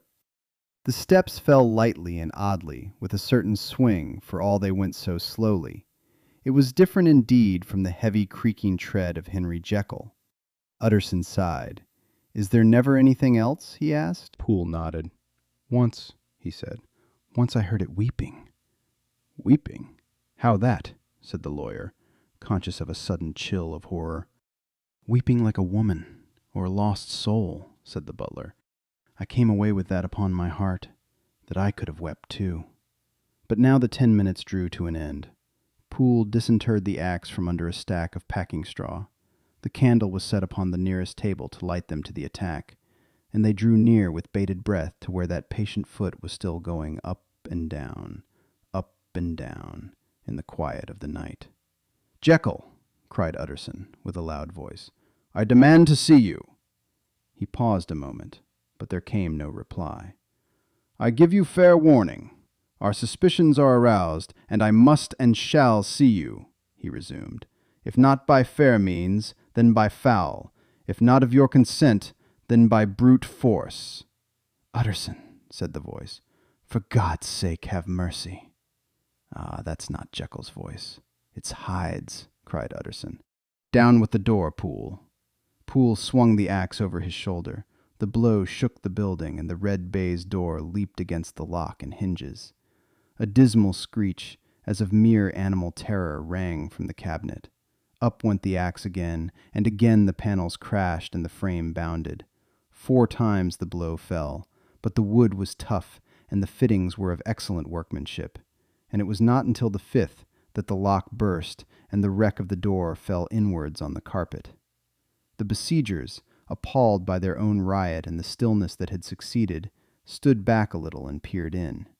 There lay the cabinet before their eyes in the quiet lamplight, a good fire glowing and chattering on the hearth, the kettle singing its thin strain, a drawer or two open, papers neatly set forth on the business table, and nearer the fire, the things laid out for tea. The quietest room, you would have said, and, but for the glazed presses full of chemicals, the most commonplace that night in London. Right in the middle there lay the body of a man sorely contorted and still twitching. They drew near on tiptoe, turned it on its back, and beheld the face of Edward Hyde. He was dressed in clothes far too large for him, clothes of the doctor's bigness. The chords of his face still moved with a semblance of life, but life was quite gone. And by the crushed file in the hand, and the strong smell of kernels that hung upon the air, Utterson knew that he was looking on the body of a self-destroyer. "We have come too late," he said sternly, "whether to save or punish. Hyde is gone to his account, and it only remains for us to find the body of your master." The far greater proportion of the building was occupied by the theater, which filled almost the whole ground story and was lighted from above, and by the cabinet, which formed an upper story at one end and looked upon the court. A corridor joined the theater to the door on the by-street, and with this the cabinet communicated separately by a second flight of stairs. There were besides a few dark closets and a spacious cellar. All these they now thoroughly examined. Each closet needed but a glance, for all were empty, and all, by the dust that fell from their doors, had stood long unopened. The cellar, indeed, was filled with crazy lumber, mostly dating from the times of the surgeon who was Jekyll's predecessor. But even as they opened the door, they were advertised of the uselessness of further search by the fall of a perfect mat of cobweb, which had for years sealed up the entrance. Nowhere was there any trace of Henry Jekyll, dead or alive. Poole stamped on the flags of the corridor. "He must be buried here," he said, hearkening to the sound. "Or he may have fled," said Utterson, and he turned to examine the door in the by-street. It was locked, and lying nearby on the flags they found the key, already stained with rust. "This does not look like use," observed the lawyer. "Use?" echoed Poole. "Do you not see, sir, it is broken? Much as if a man had stamped on it." "Aye," continued Utterson, "and the fractures, too, are rusty." The two men looked at each other with a scare. "This is beyond me, Poole," said the lawyer. "Let us go back to the cabinet." They mounted the stair in silence, and still, with an occasional awestruck glance at the dead body, proceeded more thoroughly to examine the contents of the cabinet.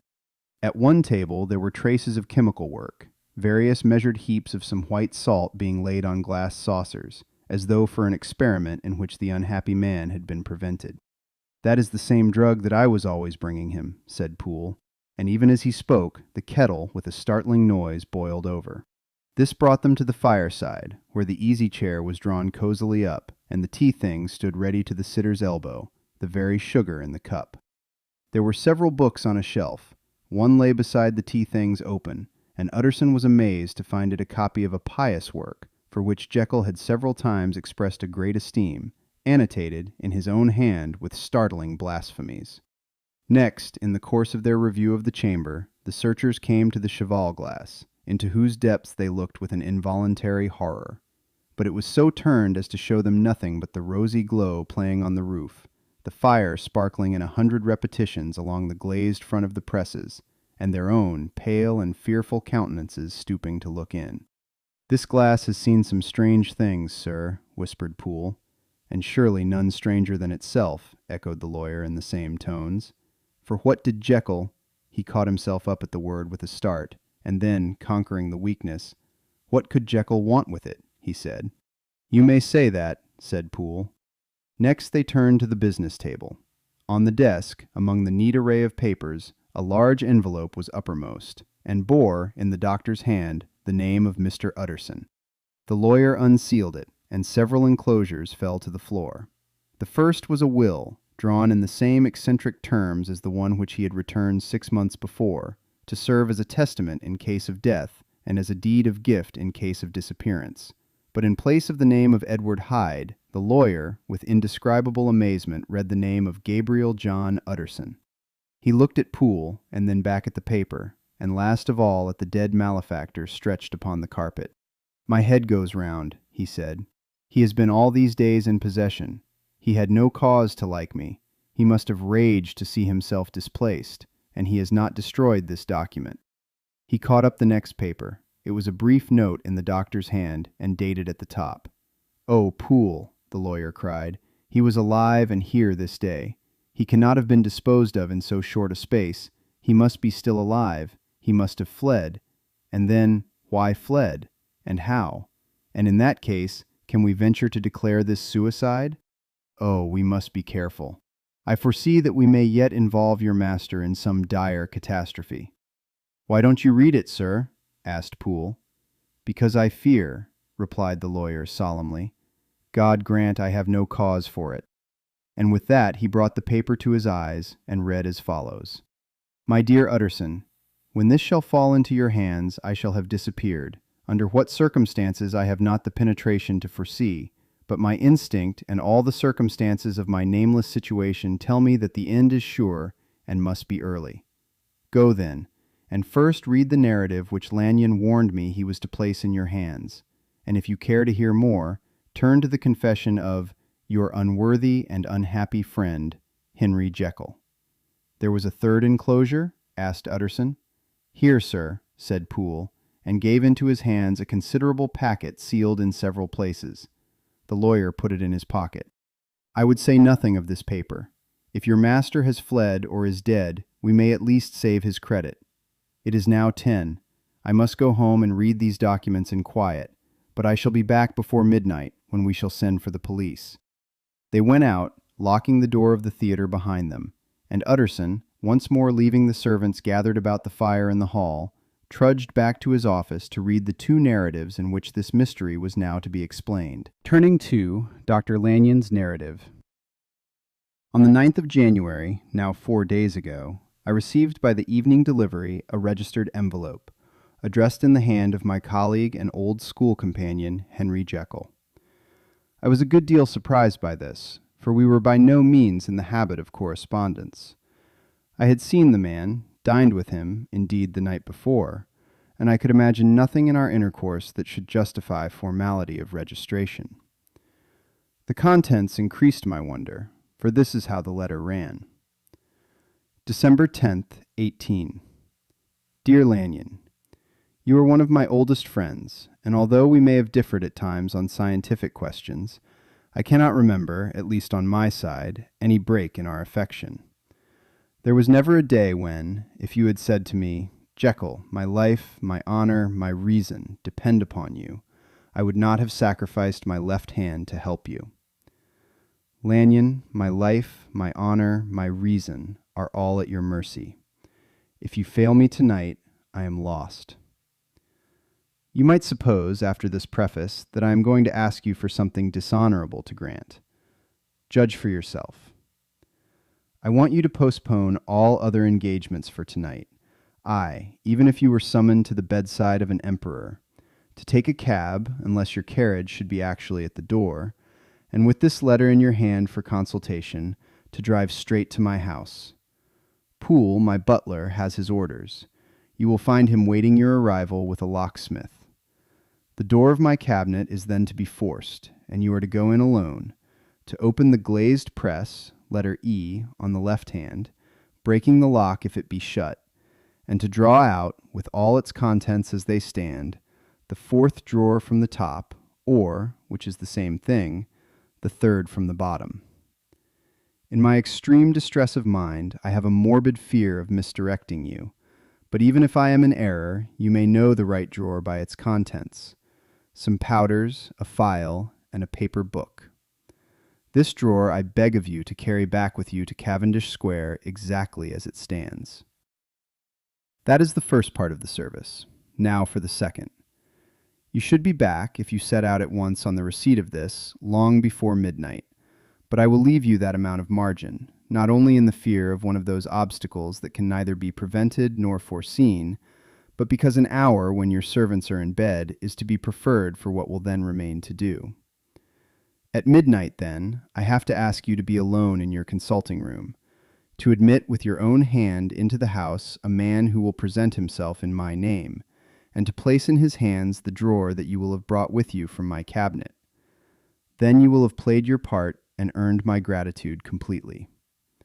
5 minutes afterwards, if you insist upon an explanation, you will have understood that these arrangements are of capital importance, and that by the neglect of one of them, fantastic as they must appear, you might have charged your conscience with my death or the shipwreck of my reason. Confident as I am that you will not trifle with this appeal, My heart sinks and my hand trembles at the bare thought of such a possibility. Think of me at this hour, in a strange place, laboring under a blackness of distress that no fancy can exaggerate, and yet well aware that, if you will but punctually serve me, my troubles will roll away like a story that is told.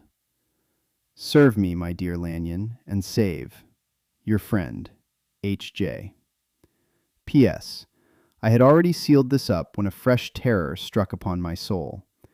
It is possible that the post office may fail me, and this letter not come into your hands until tomorrow morning. In that case, dear Lanyon, do my errand when it shall be most convenient for you in the course of the day, and once more expect my messenger at midnight.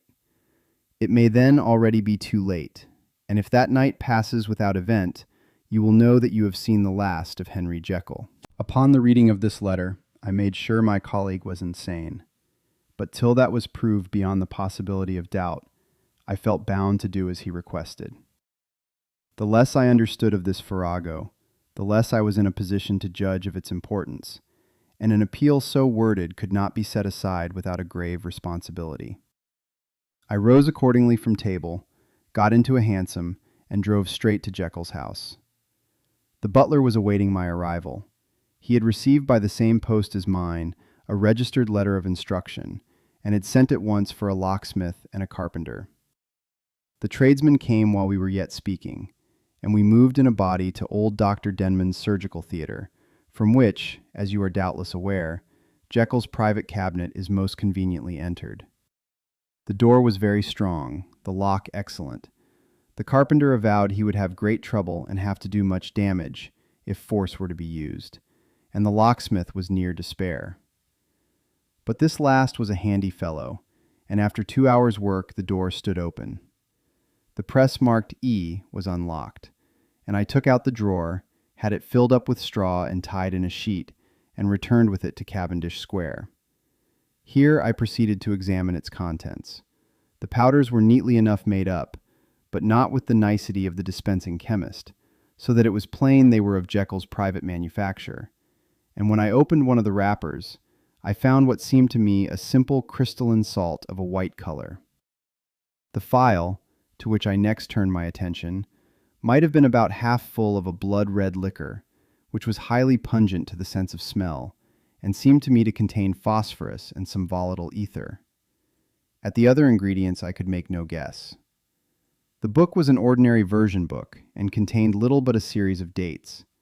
These covered a period of many years, but I observed that the entries ceased nearly a year ago, and quite abruptly. Here and there a brief remark was appended to a date, usually no more than a single word. Double, occurring perhaps 6 times in a total of several hundred entries, and once very early in the list, and followed by several marks of exclamation, total failure. All this, though it whetted my curiosity, told me little that was definite. Here were a phial of some salt, and the record of a series of experiments that had led, like too many of Jekyll's investigations, to no end of practical usefulness. How could the presence of these articles in my house affect either the honor, the sanity, or the life of my flighty colleague? If his messenger could go to one place, why could he not go to another? And even granting some impediment, why was this gentleman to be received by me in secret? The more I reflected, the more convinced I grew that I was dealing with a case of cerebral disease, and though I dismissed my servants to bed, I loaded an old revolver, that I might be found in some posture of self-defense. 12 o'clock had scarce rung out over London, ere the knocker sounded very gently on the door. I went myself at the summons, and found a small man crouching against the pillars of the portico. "Are you come from Dr. Jekyll?" I asked. He told me yes, by a constrained gesture, and when I had bidden him enter, he did not obey me without a searching backward glance into the darkness of the square. There was a policeman not far off, advancing with his bull's-eye open, and at the sight I thought my visitor started and made greater haste. These particulars struck me, I confess, disagreeably, and as I followed him into the bright light of the consulting room, I kept my hand ready on my weapon. Here at last I had a chance of clearly seeing him. I had never set eyes on him before, so much was certain. He was small, as I have said. I was struck besides with the shocking expression of his face, with his remarkable combination of great muscular activity and great apparent debility of constitution, and, last but not least, with the odd subjective disturbance caused by his neighborhood. This bore some resemblance to incipient rigor, and was accompanied by a marked sinking of the pulse. At the time, I set it down to some idiosyncratic personal distaste, and merely wondered at the acuteness of the symptoms. But I have since had reason to believe the cause to lie much deeper in the nature of man, and to turn on some nobler hinge than the principle of hatred. This person, who had thus, from the first moment of his entrance, struck in me what I can only describe as a disgustful curiosity, was dressed in a fashion that would have made an ordinary person laughable. His clothes, that is to say, although they were of rich and sober fabric, were enormously too large for him in every measurement, the trousers hanging on his legs and rolled up to keep them from the ground, the waist of the coat below his haunches, and the collar sprawling wide upon his shoulders. Strange to relate, this ludicrous accoutrement was far from moving me to laughter. Rather, as there was something abnormal and misbegotten in the very essence of the creature that now faced me, something seizing, surprising, and revolting, this fresh disparity seemed but to fit in with and to reinforce it, so that to my interest in the man's nature and character, there was added a curiosity as to his origin, his life, his fortune, and status in the world. These observations, though they have taken so great a space to be set down in, were yet the work of a few seconds. My visitor was, indeed, on fire with somber excitement. "Have you got it?" he cried. "Have you got it?" And so lively was his impatience that he even laid his hand upon my arm and sought to shake me. I put him back, conscious at his touch of a certain icy pang along my blood. "Come, sir," said I, "you forget that I have not yet the pleasure of your acquaintance. Be seated, if you please." And I showed him an example, and sat down myself in my customary seat, and with as fair an imitation of my ordinary manner to a patient, as the lateness of the hour, the nature of my preoccupations, and the horror I had of my visitor, would suffer me to muster. "I beg your pardon, Dr. Lanyon," he replied civilly enough. "What you say is very well founded, and my impatience has shown its heels to my politeness. I come here at the instance of your colleague, Dr. Henry Jekyll, on a piece of business of some moment, and I understood—" He paused and put his hand to his throat, and I could see, in spite of his collected manner, that he was wrestling against the approaches of the hysteria. I understood a drawer. But here I took pity on my visitor's suspense, and some, perhaps, on my own growing curiosity. "There it is, sir," said I, pointing to the drawer, where it lay on the floor behind a table, and still covered with the sheet. He sprang to it, and then paused, and laid his hand upon his heart. I could hear his teeth grate with the convulsive action of his jaws, and his face was so ghastly to see that I grew alarmed both for his life and reason. "Compose yourself," said I. He turned a dreadful smile to me, and as if with the decision of despair, plucked away the sheet. At sight of the contents, he uttered one loud sob of such immense relief that I sat petrified. And the next moment, in a voice that was already fairly well under control, "Have you a graduated glass?" he asked. I rose from my place with something of an effort, and gave him what he asked. He thanked me with a smiling nod, measured out a few minims of the red tincture, and added one of the powders. The mixture, which was at first of a reddish hue, began, in proportion as the crystals melted, to brighten in color, to effervesce audibly, and to throw off small fumes of vapor. Suddenly, and at the same moment, the ebullition ceased, and the compound changed to a dark purple, which faded again more slowly to a watery green. My visitor, who had watched these metamorphoses with a keen eye, smiled, set down the glass upon the table, and then turned and looked upon me with an air of scrutiny. "And now," said he, "to settle what remains. Will you be wise? Will you be guided? Will you suffer me to take this glass in my hand, and to go forth from your house without further parley? Or has the greed of curiosity too much command of you? Think before you answer, for it shall be done as you decide. As you decide, you shall be left as you were before, and neither richer nor wiser, unless the sense of service rendered to a man in mortal distress may be counted as a kind of riches of the soul. Or, if you shall so prefer to choose, a new province of knowledge and new avenues to fame and power shall be laid open to you, here, in this room, upon the instant, and your sight shall be blasted by a prodigy to stagger the unbelief of Satan. Sir, said I, affecting a coolness that I was far from truly possessing, you speak enigmas, and you will perhaps not wonder that I hear you with no very strong impression of belief.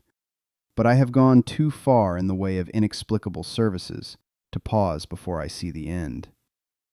It is well, replied my visitor. Lanyon, you remember your vows. What follows is under the seal of our profession. And now, you who have so long been bound to the most narrow and material views, you who have denied the virtue of transcendental medicine, you who have derided your superiors, behold. He put the glass to his lips and drank at one gulp. A cry followed. He reeled, staggered, clutched at the table, and held on, staring with injected eyes, gasping with open mouth. And as I looked there came, I thought, a change. He seemed to swell, his face became suddenly black, and the features seemed to melt and alter, and the next moment I had sprung to my feet and leaped back against the wall, my arms raised to shield me from that prodigy, my mind submerged in terror. "Oh God!" I screamed, and "Oh God!" again and again. For there before my eyes, pale and shaken, and half fainting, and groping before him with his hands, like a man restored from death, there stood Henry Jekyll.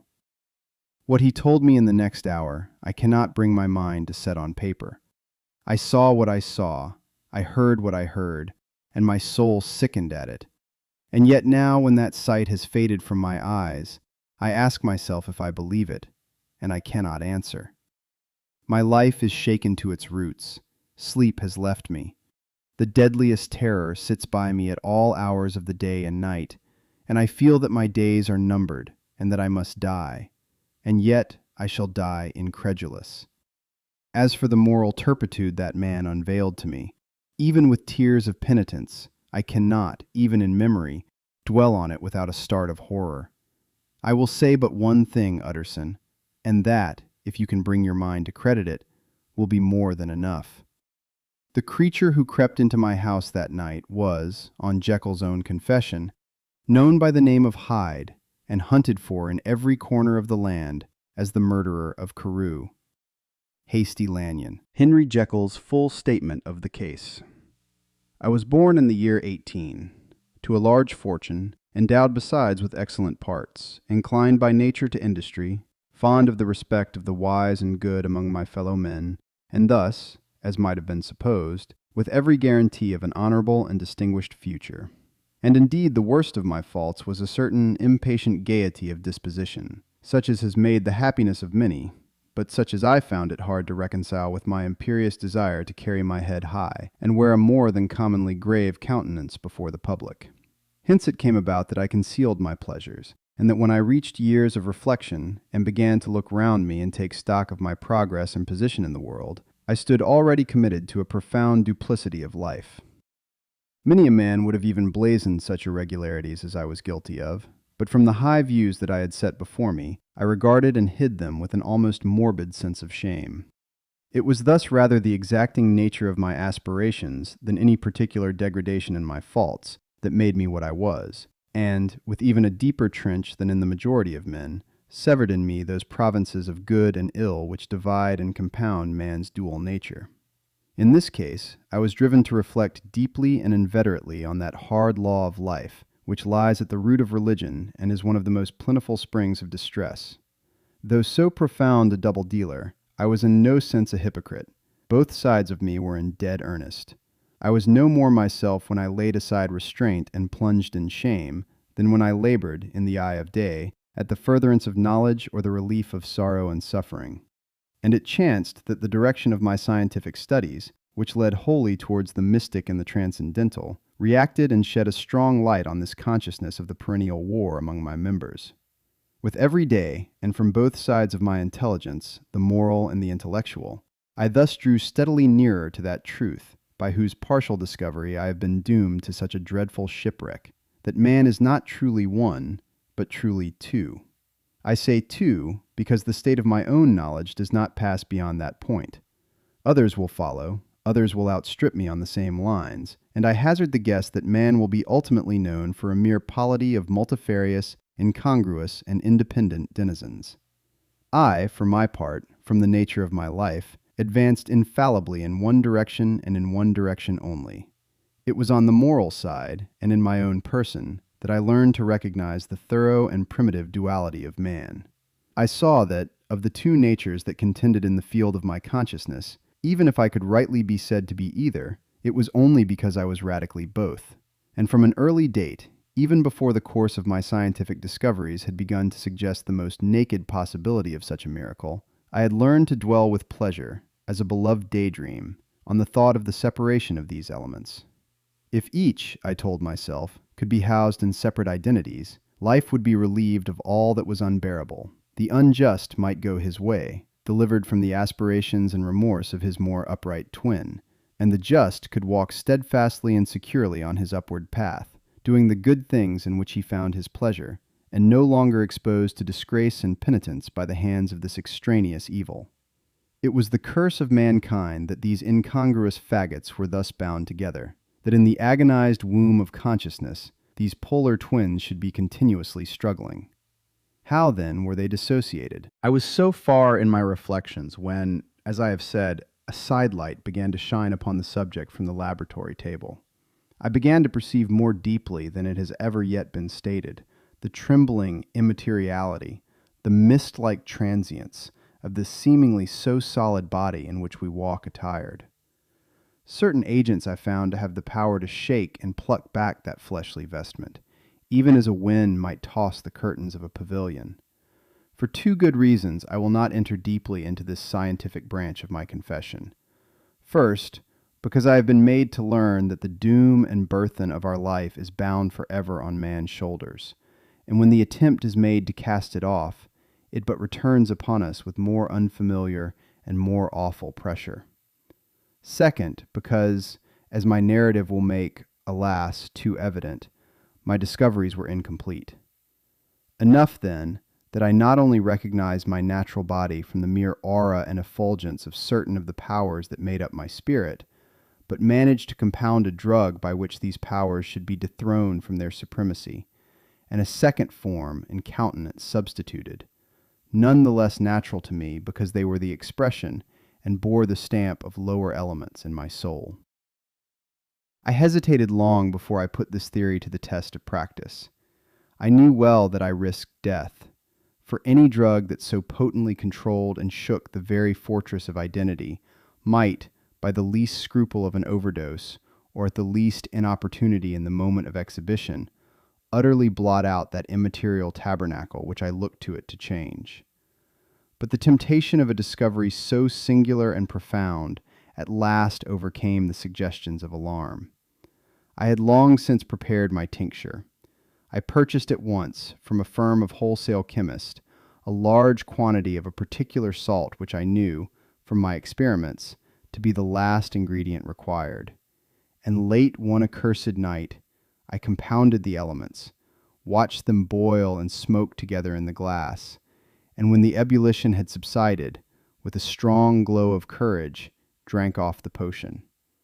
The most racking pangs succeeded, a grinding in the bones, deadly nausea, and a horror of the spirit that cannot be exceeded at the hour of birth or death. Then these agonies began swiftly to subside, and I came to myself as if out of a great sickness. There was something strange in my sensations, something indescribably new and, from its very novelty, incredibly sweet. I felt younger, lighter, happier in body.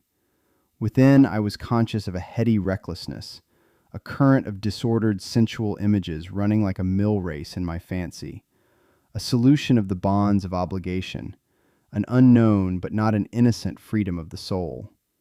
I knew myself, at the first breath of this new life, to be more wicked, tenfold more wicked, sold a slave to my original evil, and the thought, in that moment, braced and delighted me like wine. I stretched out my hands, exulting in the freshness of these sensations, and in the act, I was suddenly aware that I had lost in stature. There was no mirror at that date in my room. That which stands beside me as I write was brought there later on, and for the very purpose of these transformations. The night, however, was far gone into the morning. The morning, black as it was nearly ripe for the conception of the day. The inmates of my house were locked in the most rigorous hours of slumber, and I determined, flushed as I was with hope and triumph, to venture in my new shape as far as to my bedroom. I crossed the yard, wherein the constellations looked down upon me. I could have thought, with wonder, the first creature of that sort that their unsleeping vigilance had yet disclosed to them. I stole through the corridors, a stranger in my own house, and coming to my room, I saw for the first time the appearance of Edward Hyde. I must here speak by theory alone, saying not that which I know, but that which I suppose to be most probable. The evil side of my nature, to which I had now transferred the stamping efficacy, was less robust and less developed than the good which I had just deposed. Again, in the course of my life, which had been, after all, 9/10 a life of effort, virtue, and control, it had been much less exercised and much less exhausted. And hence, as I think, it came about that Edward Hyde was so much smaller, slighter, and younger than Henry Jekyll. Even as good shone upon the countenance of the one, evil was written broadly and plainly on the face of the other. Evil besides, which I must still believe to be the lethal side of man, had left on that body an imprint of deformity and decay. And yet, when I looked upon that ugly idol in the glass, I was conscious of no repugnance, rather of a leap of welcome. This, too, was myself. It seemed natural and human. In my eyes it bore a livelier image of the spirit. It seemed more express and single than the imperfect and divided countenance I had been hitherto accustomed to call mine. And in so far I was doubtless right. I have observed that when I wore the semblance of Edward Hyde, none could come near to me at first without a visible misgiving of the flesh. This, as I take it, was because all human beings, as we meet them, are commingled out of good and evil, and Edward Hyde, alone in the ranks of mankind, was pure evil. I lingered but a moment at the mirror. The second and conclusive experiment had yet to be attempted. It yet remained to be seen if I had lost my identity beyond redemption, and must flee before daylight from a house that was no longer mine. And hurrying back to my cabinet, I once more prepared and drank the cup, once more suffered the pangs of dissolution, and came to myself once more with the character, the stature, and the face of Henry Jekyll. That night I had come to the fatal crossroads. Had I approached my discovery in a more noble spirit, had I risked the experiment while under the empire of generous or pious aspirations, all must have been otherwise, and from these agonies of death and birth, I had come forth an angel instead of a fiend. The drug had no discriminating action. It was neither diabolical nor divine. It but shook the doors of the prison house of my disposition, and like the captives of Philippi, that which stood within ran forth. At that time my virtue slumbered. My evil, kept awake by ambition, was alert and swift to seize the occasion, and the thing that was projected was Edward Hyde. Hence, although I had now two characters as well as two appearances, one was wholly evil, and the other was still the old Henry Jekyll, that incongruous compound of whose reformation and improvement I had already learned to despair. The movement was thus wholly toward the worse. Even at that time I had not conquered my aversions to the dryness of a life of study. I would still be merrily disposed at times, and as my pleasures were, to say the least, undignified, and I was not only well known and highly considered, but growing towards the elderly man, this incoherency of my life was daily growing more unwelcome. It was on this side that my new power tempted me until I fell in slavery. I had but to drink the cup, to doff at once the body of the noted professor, and to assume, like a thick cloak, that of Edward Hyde. I smiled at the notion. It seemed to me at the time to be humorous, and I made my preparations with the most studious care. I took and furnished that house in Soho, to which Hyde was tracked by the police, and engaged as a housekeeper a creature whom I knew well to be silent and unscrupulous. On the other side, I announced to my servants that a Mr. Hyde, whom I described, was to have full liberty and power about my house in the square, and to parry mishaps, I even called and made myself a familiar object in my second character. I next drew up that will to which you so much objected, so that if anything befell me in the person of Dr. Jekyll, I could enter on that of Edward Hyde without pecuniary loss. And thus fortified, as I supposed, on every side, I began to profit by the strange immunities of my position. Men have before hired bravos to transact their crimes, while their own person and reputation sat under shelter. I was the first that ever did so for his pleasures. I was the first that could plod in the public eye with a load of genial respectability, and in a moment, like a schoolboy, strip off these lendings and spring headlong into the sea of liberty. But for me, in my impenetrable mantle, the safety was complete. Think of it, I did not even exist. Let me but escape into my laboratory door, give me but a second or two to mix and swallow the draught that I had always standing ready, and whatever he had done, Edward Hyde would pass away like the stain of breath upon a mirror. And there in his stead, quietly at home, trimming the midnight lamp in his study, a man who could afford to laugh at suspicion, would be Henry Jekyll.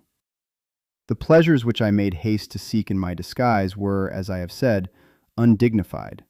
I would scarce use a harder term. But in the hands of Edward Hyde, they soon began to turn toward the monstrous. When I would come back from these excursions, I was often plunged into a kind of wonder at my vicarious depravity. This familiar that I called out of my own soul, and sent forth alone to do his good pleasure, was a being inherently malign and villainous. His every act and thought centered on self, drinking pleasure with bestial avidity from any degree of torture to another, relentless like a man of stone. Henry Jekyll stood at times aghast before the acts of Edward Hyde, but the situation was apart from ordinary laws, and insidiously relaxed the grasp of conscience. It was Hyde, after all, and Hyde alone, that was guilty. Jekyll was no worse. He woke again to his good qualities seemingly unimpaired. He would even make haste, where it was possible, to undo the evil done by Hyde. And thus his conscience slumbered. Into the details of the infamy at which I thus connived, for even now I can scarce grant that I committed it, I have no design of entering. I mean but to point out the warnings and the successive steps with which my chastisement approached. I met with one accident which, as it brought on no consequence, I shall no more than mention. An act of cruelty to a child aroused against me the anger of a passer-by, whom I recognized the other day in the person of your kinsman. The doctor and the child's family joined him. There were moments when I feared for my life. And at last, in order to pacify their too just resentment, Edward Hyde had to bring them to the door, and pay them in a check drawn in the name of Henry Jekyll. But this danger was easily eliminated from the future, by opening an account at another bank in the name of Edward Hyde himself, and when, by sloping my own hand backward, I had supplied my double with a signature, I thought I sat beyond the reach of fate. Some 2 months before the murder of Sir Danvers, I had been out for one of my adventures, had returned at a late hour, and woke the next day in bed with somewhat odd sensations. It was in vain I looked about me. In vain I saw the decent furniture and tall proportions of my room in the square. In vain that I recognized the pattern of the bed curtains and the design of the mahogany frame. Something still kept insisting that I was not where I was, that I had not wakened where I seemed to be, but in the little room in Soho where I was accustomed to sleep in the body of Edward Hyde. I smiled to myself, and in my psychological way began lazily to inquire into the elements of this illusion, occasionally, even as I did so, dropping back into a comfortable morning doze. I was still so engaged when, in one of my more wakeful moments, my eyes fell upon my hand. Now the hand of Henry Jekyll, as you have often remarked, was professional in shape and size. It was large, firm, white, and comely. But the hand which I now saw, clearly enough, in the yellow light of a mid-London morning, lying half shut on the bedclothes, was lean, quarter, knuckly, of a dusky pallor and thickly shaded with a swart growth of hair. It was the hand of Edward Hyde. I must have stared upon it for near half a minute, sunk as I was in the mere stupidity of wonder, before terror woke up in my breast as sudden and startling as the crash of cymbals, and bounding from my bed, I rushed to the mirror. At the sight that met my eyes, my blood was changed into something exquisitely thin and icy. Yes, I had gone to bed Henry Jekyll. I had awakened Edward Hyde. How was this to be explained? I asked myself. And then, with another bound of terror, how was it to be remedied? It was well on in the morning. The servants were up. All my drugs were in the cabinet. A long journey down 2 pairs of stairs, through the back passage, across the open court, and through the anatomical theater, from where I was then standing horror-struck. It might indeed be possible to cover my face, but of what use was that, when I was unable to conceal the alteration in my stature? And then, with an overpowering sweetness of relief, it came back upon my mind that the servants were already used to the coming and going of my second self. I had soon dressed, as well as I was able, in clothes of my own size, had soon passed through the house, where Bradshaw stared and drew back at seeing Mr. Hyde at such an hour and in such a strange array, and 10 minutes later, Dr. Jekyll had returned to his own shape, and was sitting down, with a darkened brow, to make a feint of breakfasting. Small indeed was my appetite. This inexplicable incident, this reversal of my previous experience, seemed, like the Babylonian finger on the wall, to be spelling out the letters of my judgment, and I began to reflect more seriously than ever before on the issues and possibilities of my double existence. That part of me which I had the power of projecting had lately been much exercised and nourished. It had seemed to me of late as though the body of Edward Hyde had grown in stature, as though, when I wore that form, I were conscious of a more generous tide of blood. And I began to spy a danger that, if this were much prolonged, the balance of my nature might be permanently overthrown, the power of voluntary change be forfeited, and the character of Edward Hyde become irrevocably mine. The power of the drug had not been always equally displayed. Once, very early in my career, it had totally failed me. Since then I had been obliged on more than one occasion to double, and once, with infinite risk of death, to treble the amount. And these rare uncertainties had cast hitherto the sole shadow on my contentment. Now, however, and in the light of that morning's accident, I was led to remark that whereas, in the beginning, the difficulty had been to throw off the body of Jekyll, it had of late gradually but decidedly transferred itself to the other side. All things therefore seemed to point to this, that I was slowly losing hold of my original and better self, and becoming slowly incorporated with my second and worse. Between these two, I now felt I had to choose. My two natures had memory in common, but all other faculties were most unequally shared between them. Jekyll, who was composite, now with the most sensitive apprehensions, now with a greedy gusto, projected and shared in the pleasures and adventures of Hyde. But Hyde was indifferent to Jekyll, or but remembered him as the mountain bandit remembers the cavern in which he conceals himself from pursuit. Jekyll had more than a father's interest. Hyde had more than a son's indifference. To cast in my lot with Jekyll was to die to those appetites which I had long secretly indulged, and had of late begun to pamper. To cast it in with Hyde was to die to 1,000 interests and aspirations, and to become, at a blow and forever, despised and friendless. The bargain might appear unequal, but there was still another consideration in the scales. For while Jekyll would suffer smartingly in the fires of abstinence, Hyde would be not even conscious of all that he had lost. Strange as my circumstances were, the terms of this debate are as old and commonplace as man. Much the same inducements and alarms cast the die for any tempted and trembling sinner, and it fell out with me, as it falls with so vast a majority of my fellows, that I chose the better part, and was found wanting in the strength to keep to it. Yes, I preferred the elderly and discontented doctor, surrounded by friends and cherishing honest hopes, and bade a resolute farewell to the liberty, the comparative youth, the light step, leaping impulses, and secret pleasures that I had enjoyed in the disguise of Hyde. I made this choice perhaps with some unconscious reservation, for I neither gave up the house in Soho, nor destroyed the clothes of Edward Hyde, which still lay ready in my cabinet. For 2 months, however, I was true to my determination. For 2 months I led a life of such severity as I had never before attained to, and enjoyed the compensations of an approving conscience. But time began at last to obliterate the freshness of my alarm. The praises of conscience began to grow into a thing of course.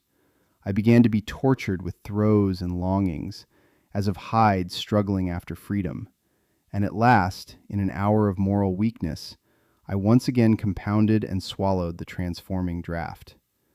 I do not suppose that, when a drunkard reasons with himself upon his vice, he is once out of 500 times affected by the dangers that he runs through his brutish physical insensibility.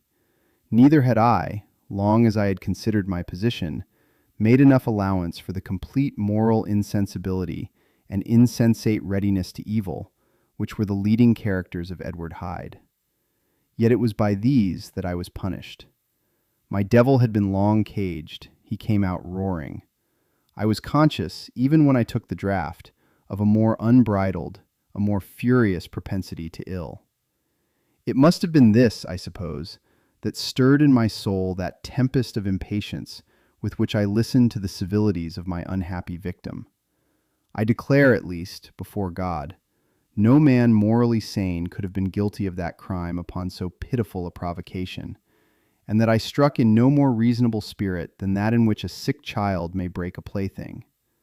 But I had voluntarily stripped myself of all those balancing instincts by which even the worst of us continues to walk with some degree of steadiness among temptations, and in my case, to be tempted, however slightly, was to fall. Instantly the spirit of hell awoke in me and raged.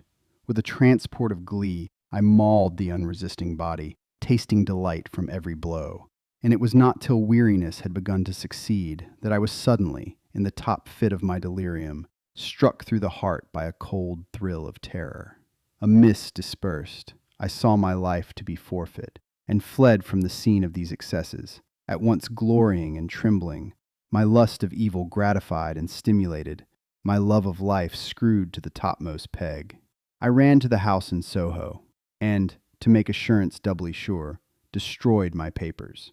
Thence I set out through the lamplit streets, in the same divided ecstasy of mind, gloating on my crime, light-headedly devising others in the future, and yet still hastening and still hearkening in my wake for the steps of the avenger.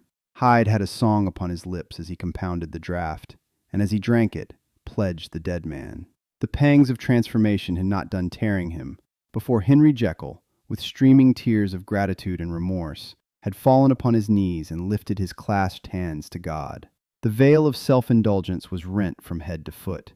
I saw my life as a whole. I followed it up from the days of childhood, when I had walked with my father's hand, and through the self-denying toils of my professional life, to arrive again and again, with the same sense of unreality, at the damned horrors of the evening. I could have screamed aloud. I sought with tears and prayers to smother down the crowd of hideous images and sounds with which my memory swarmed against me, and still, between the petitions, the ugly face of my iniquity stared into my soul. As the acuteness of this remorse began to die away, it was succeeded by a sense of joy. The problem of my conduct was solved. Hyde was thenceforth impossible. Whether I would or not, I was now confined to the better part of my existence, and oh, how I rejoiced to think of it! With what willing humility I embraced anew the restrictions of natural life. With what sincere renunciation I locked the door by which I had so often gone and come. and ground the key under my heel. The next day came the news that the murder had not been overlooked, that the guilt of Hyde was patent to the world, and that the victim was a man high in public estimation. It was not only a crime, it had been a tragic folly. I think I was glad to know it. I think I was glad to have my better impulses thus buttressed and guarded by the terrors of the scaffold. Jekyll was now my city of refuge. Let but Hyde peep out an instant, and the hands of all men would be raised to take and slay him. I resolved in my future conduct to redeem the past, and I can say with honesty that my resolve was fruitful of some good. You know yourself how earnestly, in the last months of the last year, I labored to relieve suffering. You know that much was done for others, and that the days passed quietly, almost happily for myself. Nor can I truly say that I wearied of this beneficent and innocent life. I think instead that I daily enjoyed it more completely. But I was still cursed with my duality of purpose. And as the first edge of my penitence wore off, the lower side of me, so long indulged, so recently chained down, began to growl for license. Not that I dreamed of resuscitating Hyde. The bare idea of that would startle me to frenzy. No. It was in my own person that I was once more tempted to trifle with my conscience, and it was as an ordinary secret sinner that I at last fell before the assaults of temptation. There comes an end to all things. The most capacious measure is filled at last, and this brief condescension to my evil finally destroyed the balance of my soul. And yet I was not alarmed. The fall seemed natural, like a return to the old days before I had made my discovery. It was a fine, clear January day, wet underfoot where the frost had melted, but cloudless overhead, and the Regent's Park was full of winter chirrupings and sweet with spring odors. I sat in the sun on a bench, the animal within me licking the chops of memory, the spiritual side a little drowsed, promising subsequent penitence, but not yet moved to begin. After all, I reflected, I was like my neighbors. And then I smiled, comparing myself with other men, comparing my active goodwill with the lazy cruelty of their neglect. And at the very moment of that vainglorious thought, a qualm came over me, a horrid nausea, and the most deadly shuddering. These passed away and left me faint. And then, as in its turn faintness subsided, I began to be aware of a change in the temper of my thoughts, a greater boldness, a contempt of danger, a solution of the bonds of obligation. I looked down. My clothes hung formlessly on my shrunken limbs. The hand that lay on my knee was corded and hairy. I was once more Edward Hyde. A moment before I had been safe of all men's respect, wealthy, beloved, the cloth laying for me in the dining room at home. And now I was the common quarry of mankind, hunted, houseless, a known murderer, thrall to the gallows. My reason wavered, but it did not fail me utterly. I have more than once observed that in my second character, my faculties seemed sharpened to a point, and my spirits more tensely elastic.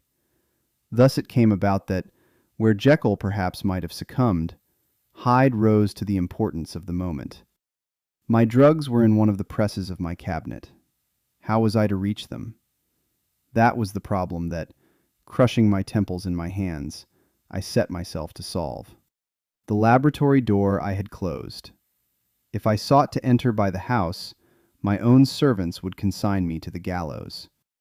I saw I must employ another hand, and thought of Lanyon. How was he to be reached? How persuaded?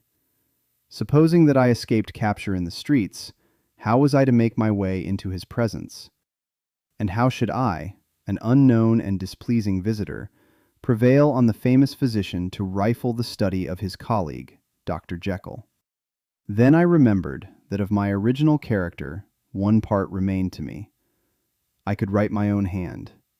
And once I had conceived that kindling spark, the way that I must follow became lighted up from end to end. Thereupon I arranged my clothes as best I could, and summoning a passing hansom, drove to an hotel in Portland Street, the name of which I chanced to remember. At my appearance, which was indeed comical enough, however tragic a fate these garments covered, the driver could not conceal his mirth. I gnashed my teeth upon him with a gust of devilish fury, and the smile withered from his face, happily for him, yet more happily for myself, for in another instant I had certainly dragged him from his perch. At the inn, as I entered, I looked about me with so black a countenance as made the attendants tremble. Not a look did they exchange in my presence, but obsequiously took my orders, led me to a private room, and brought me wherewithal to write. Hyde, in danger of his life, was a creature new to me, shaken with inordinate anger, strung to the pitch of murder, lusting to inflict pain. Yet the creature was astute, mastered his fury with a great effort of the will, composed his two important letters, one to Lanyon and one to Poole, and that he might receive actual evidence of their being posted, sent them out with directions that they should be registered. Thenceforward he sat all day over the fire in the private room, gnawing his nails. There he dined, sitting alone with his fears, the waiter visibly quailing before his eye, and thence, when the night was fully come, he set forth in the corner of a closed cab, and was driven to and fro about the streets of the city. He, I say, I cannot say I. That child of hell had nothing human. Nothing lived in him but fear and hatred. And when at last, thinking the driver had begun to grow suspicious, he discharged the cab and ventured on foot, attired in his misfitting clothes, an object marked out for observation, into the midst of the nocturnal passengers, these two base passions raged within him like a tempest. He walked fast, hunted by his fears, chattering to himself, skulking through the less frequented thoroughfares, counting the minutes that still divided him from midnight. Once a woman spoke to him, offering, I think, a box of lights. He smote her in the face, and she fled. When I came to myself at Lanyon's, the horror of my old friend perhaps affected me somewhat. I do not know. It was, at least, but a drop in the sea to the abhorrence with which I look back upon these hours. A change had come over me. It was no longer the fear of the gallows. It was the horror of being Hyde that racked me. I received Lanyon's condemnation partly in a dream. It was partly in a dream that I came home to my own house and got into bed.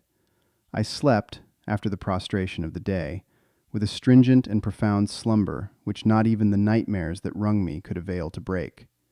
I awoke in the morning shaken, weakened, but refreshed. I still hated and feared the thought of the brute that slept within me, and I had not, of course, forgotten the appalling dangers of the day before. But I was once more at home, in my own house and close to my drugs, and gratitude for my escape shone so strong in my soul that it almost rivaled the brightness of hope. I was stepping leisurely across the court after breakfast, drinking the chill of the air with pleasure, when I was seized again with those indescribable sensations that heralded the change, and I had but the time to gain the shelter of my cabinet before I was once again raging and freezing with the passions of Hyde.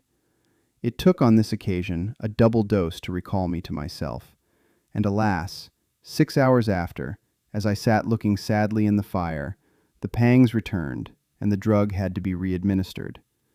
In short, from that day forth it seemed only by a great effort as of gymnastics, and only under the immediate stimulation of the drug, that I was able to wear the countenance of Jekyll. At all hours of the day and night I would be taken with the premonitory shudder. Above all, if I slept, or even dozed for a moment in my chair, it was always as Hyde that I awakened. Under the strain of this continually impending doom, and by the sleeplessness to which I now condemned myself, even beyond what I had thought possible to man, I became, in my own person, a creature eaten up and emptied by fever, languidly weak both in body and mind, and solely occupied by one thought, the horror of my other self.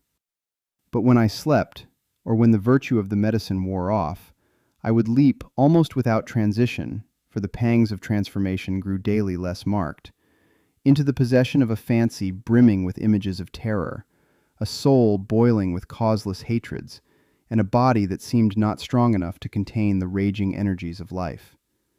The powers of Hyde seemed to have grown with the sickliness of Jekyll, and certainly the hate that now divided them was equal on each side. With Jekyll it was a thing of vital instinct. He had now seen the full deformity of that creature that shared with him some of the phenomena of consciousness, and was co-heir with him to death. And beyond these links of community, which in themselves made the most poignant part of his distress, he thought of Hyde, for all his energy of life, as of something not only hellish, but inorganic. This was the shocking thing, that the slime of the pit seemed to utter cries and voices, that the amorphous dust gesticulated and sinned, that what was dead and had no shape should usurp the offices of life. And this again, that insurgent horror was knit to him closer than a wife, closer than an eye, lay caged in his flesh, where he heard it mutter and felt it struggle to be born, and at every hour of weakness and in the confidence of slumber prevailed against him and deposed him out of life. The hatred of Hyde for Jekyll was of a different order. His terror of the gallows drove him continually to commit temporary suicide and return to his subordinate station of a part instead of a person. But he loathed the necessity. He loathed the despondency into which Jekyll was now fallen, and he resented the dislike with which he was himself regarded. Hence the ape-like tricks that he would play me, scrawling in my own hand blasphemies on the pages of my books, burning the letters and destroying the portrait of my father. And indeed, had it not been for his fear of death, he would long ago have ruined himself in order to involve me in the ruin. But his love of life is wonderful. I go further. I, who sicken and freeze at the mere thought of him, when I recall the abjection and passion of this attachment, and when I know how he fears my power to cut him off by suicide, I find it in my heart to pity him. It is useless, and the time awfully fails me to prolong this description. No one has ever suffered such torments. Let that suffice. And yet, even to these, habit brought, no, not alleviation, but a certain callousness of soul, a certain acquiescence of despair. And my punishment might have gone on for years, but for the last calamity which is now fallen, and which has finally severed me from my own face and nature. My provision of the salt, which had never been renewed since the date of the first experiment, began to run low. I sent out for a fresh supply and mixed the draught. The ebullition followed, and the first change of color, not the second. I drank it, and it was without efficiency. You will learn from Poole how I have had London ransacked. It was in vain, and I am now persuaded that my first supply was impure, and that it was that unknown impurity which lent efficacy to the draught. About a week has passed, and I am now finishing this statement under the influence of the last of the old powders. This, then, is the last time, short of a miracle, that Henry Jekyll can think his own thoughts or see his own face, now how sadly altered, in the glass. Nor must I delay too long to bring my writing to an end, for if my narrative has hitherto escaped destruction, it has been by a combination of great prudence and great good luck.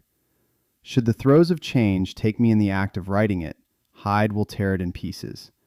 But if some time shall have elapsed after I have laid it by, his wonderful selfishness and circumscription to the moment will probably save it once again from the action of his ape-like spite.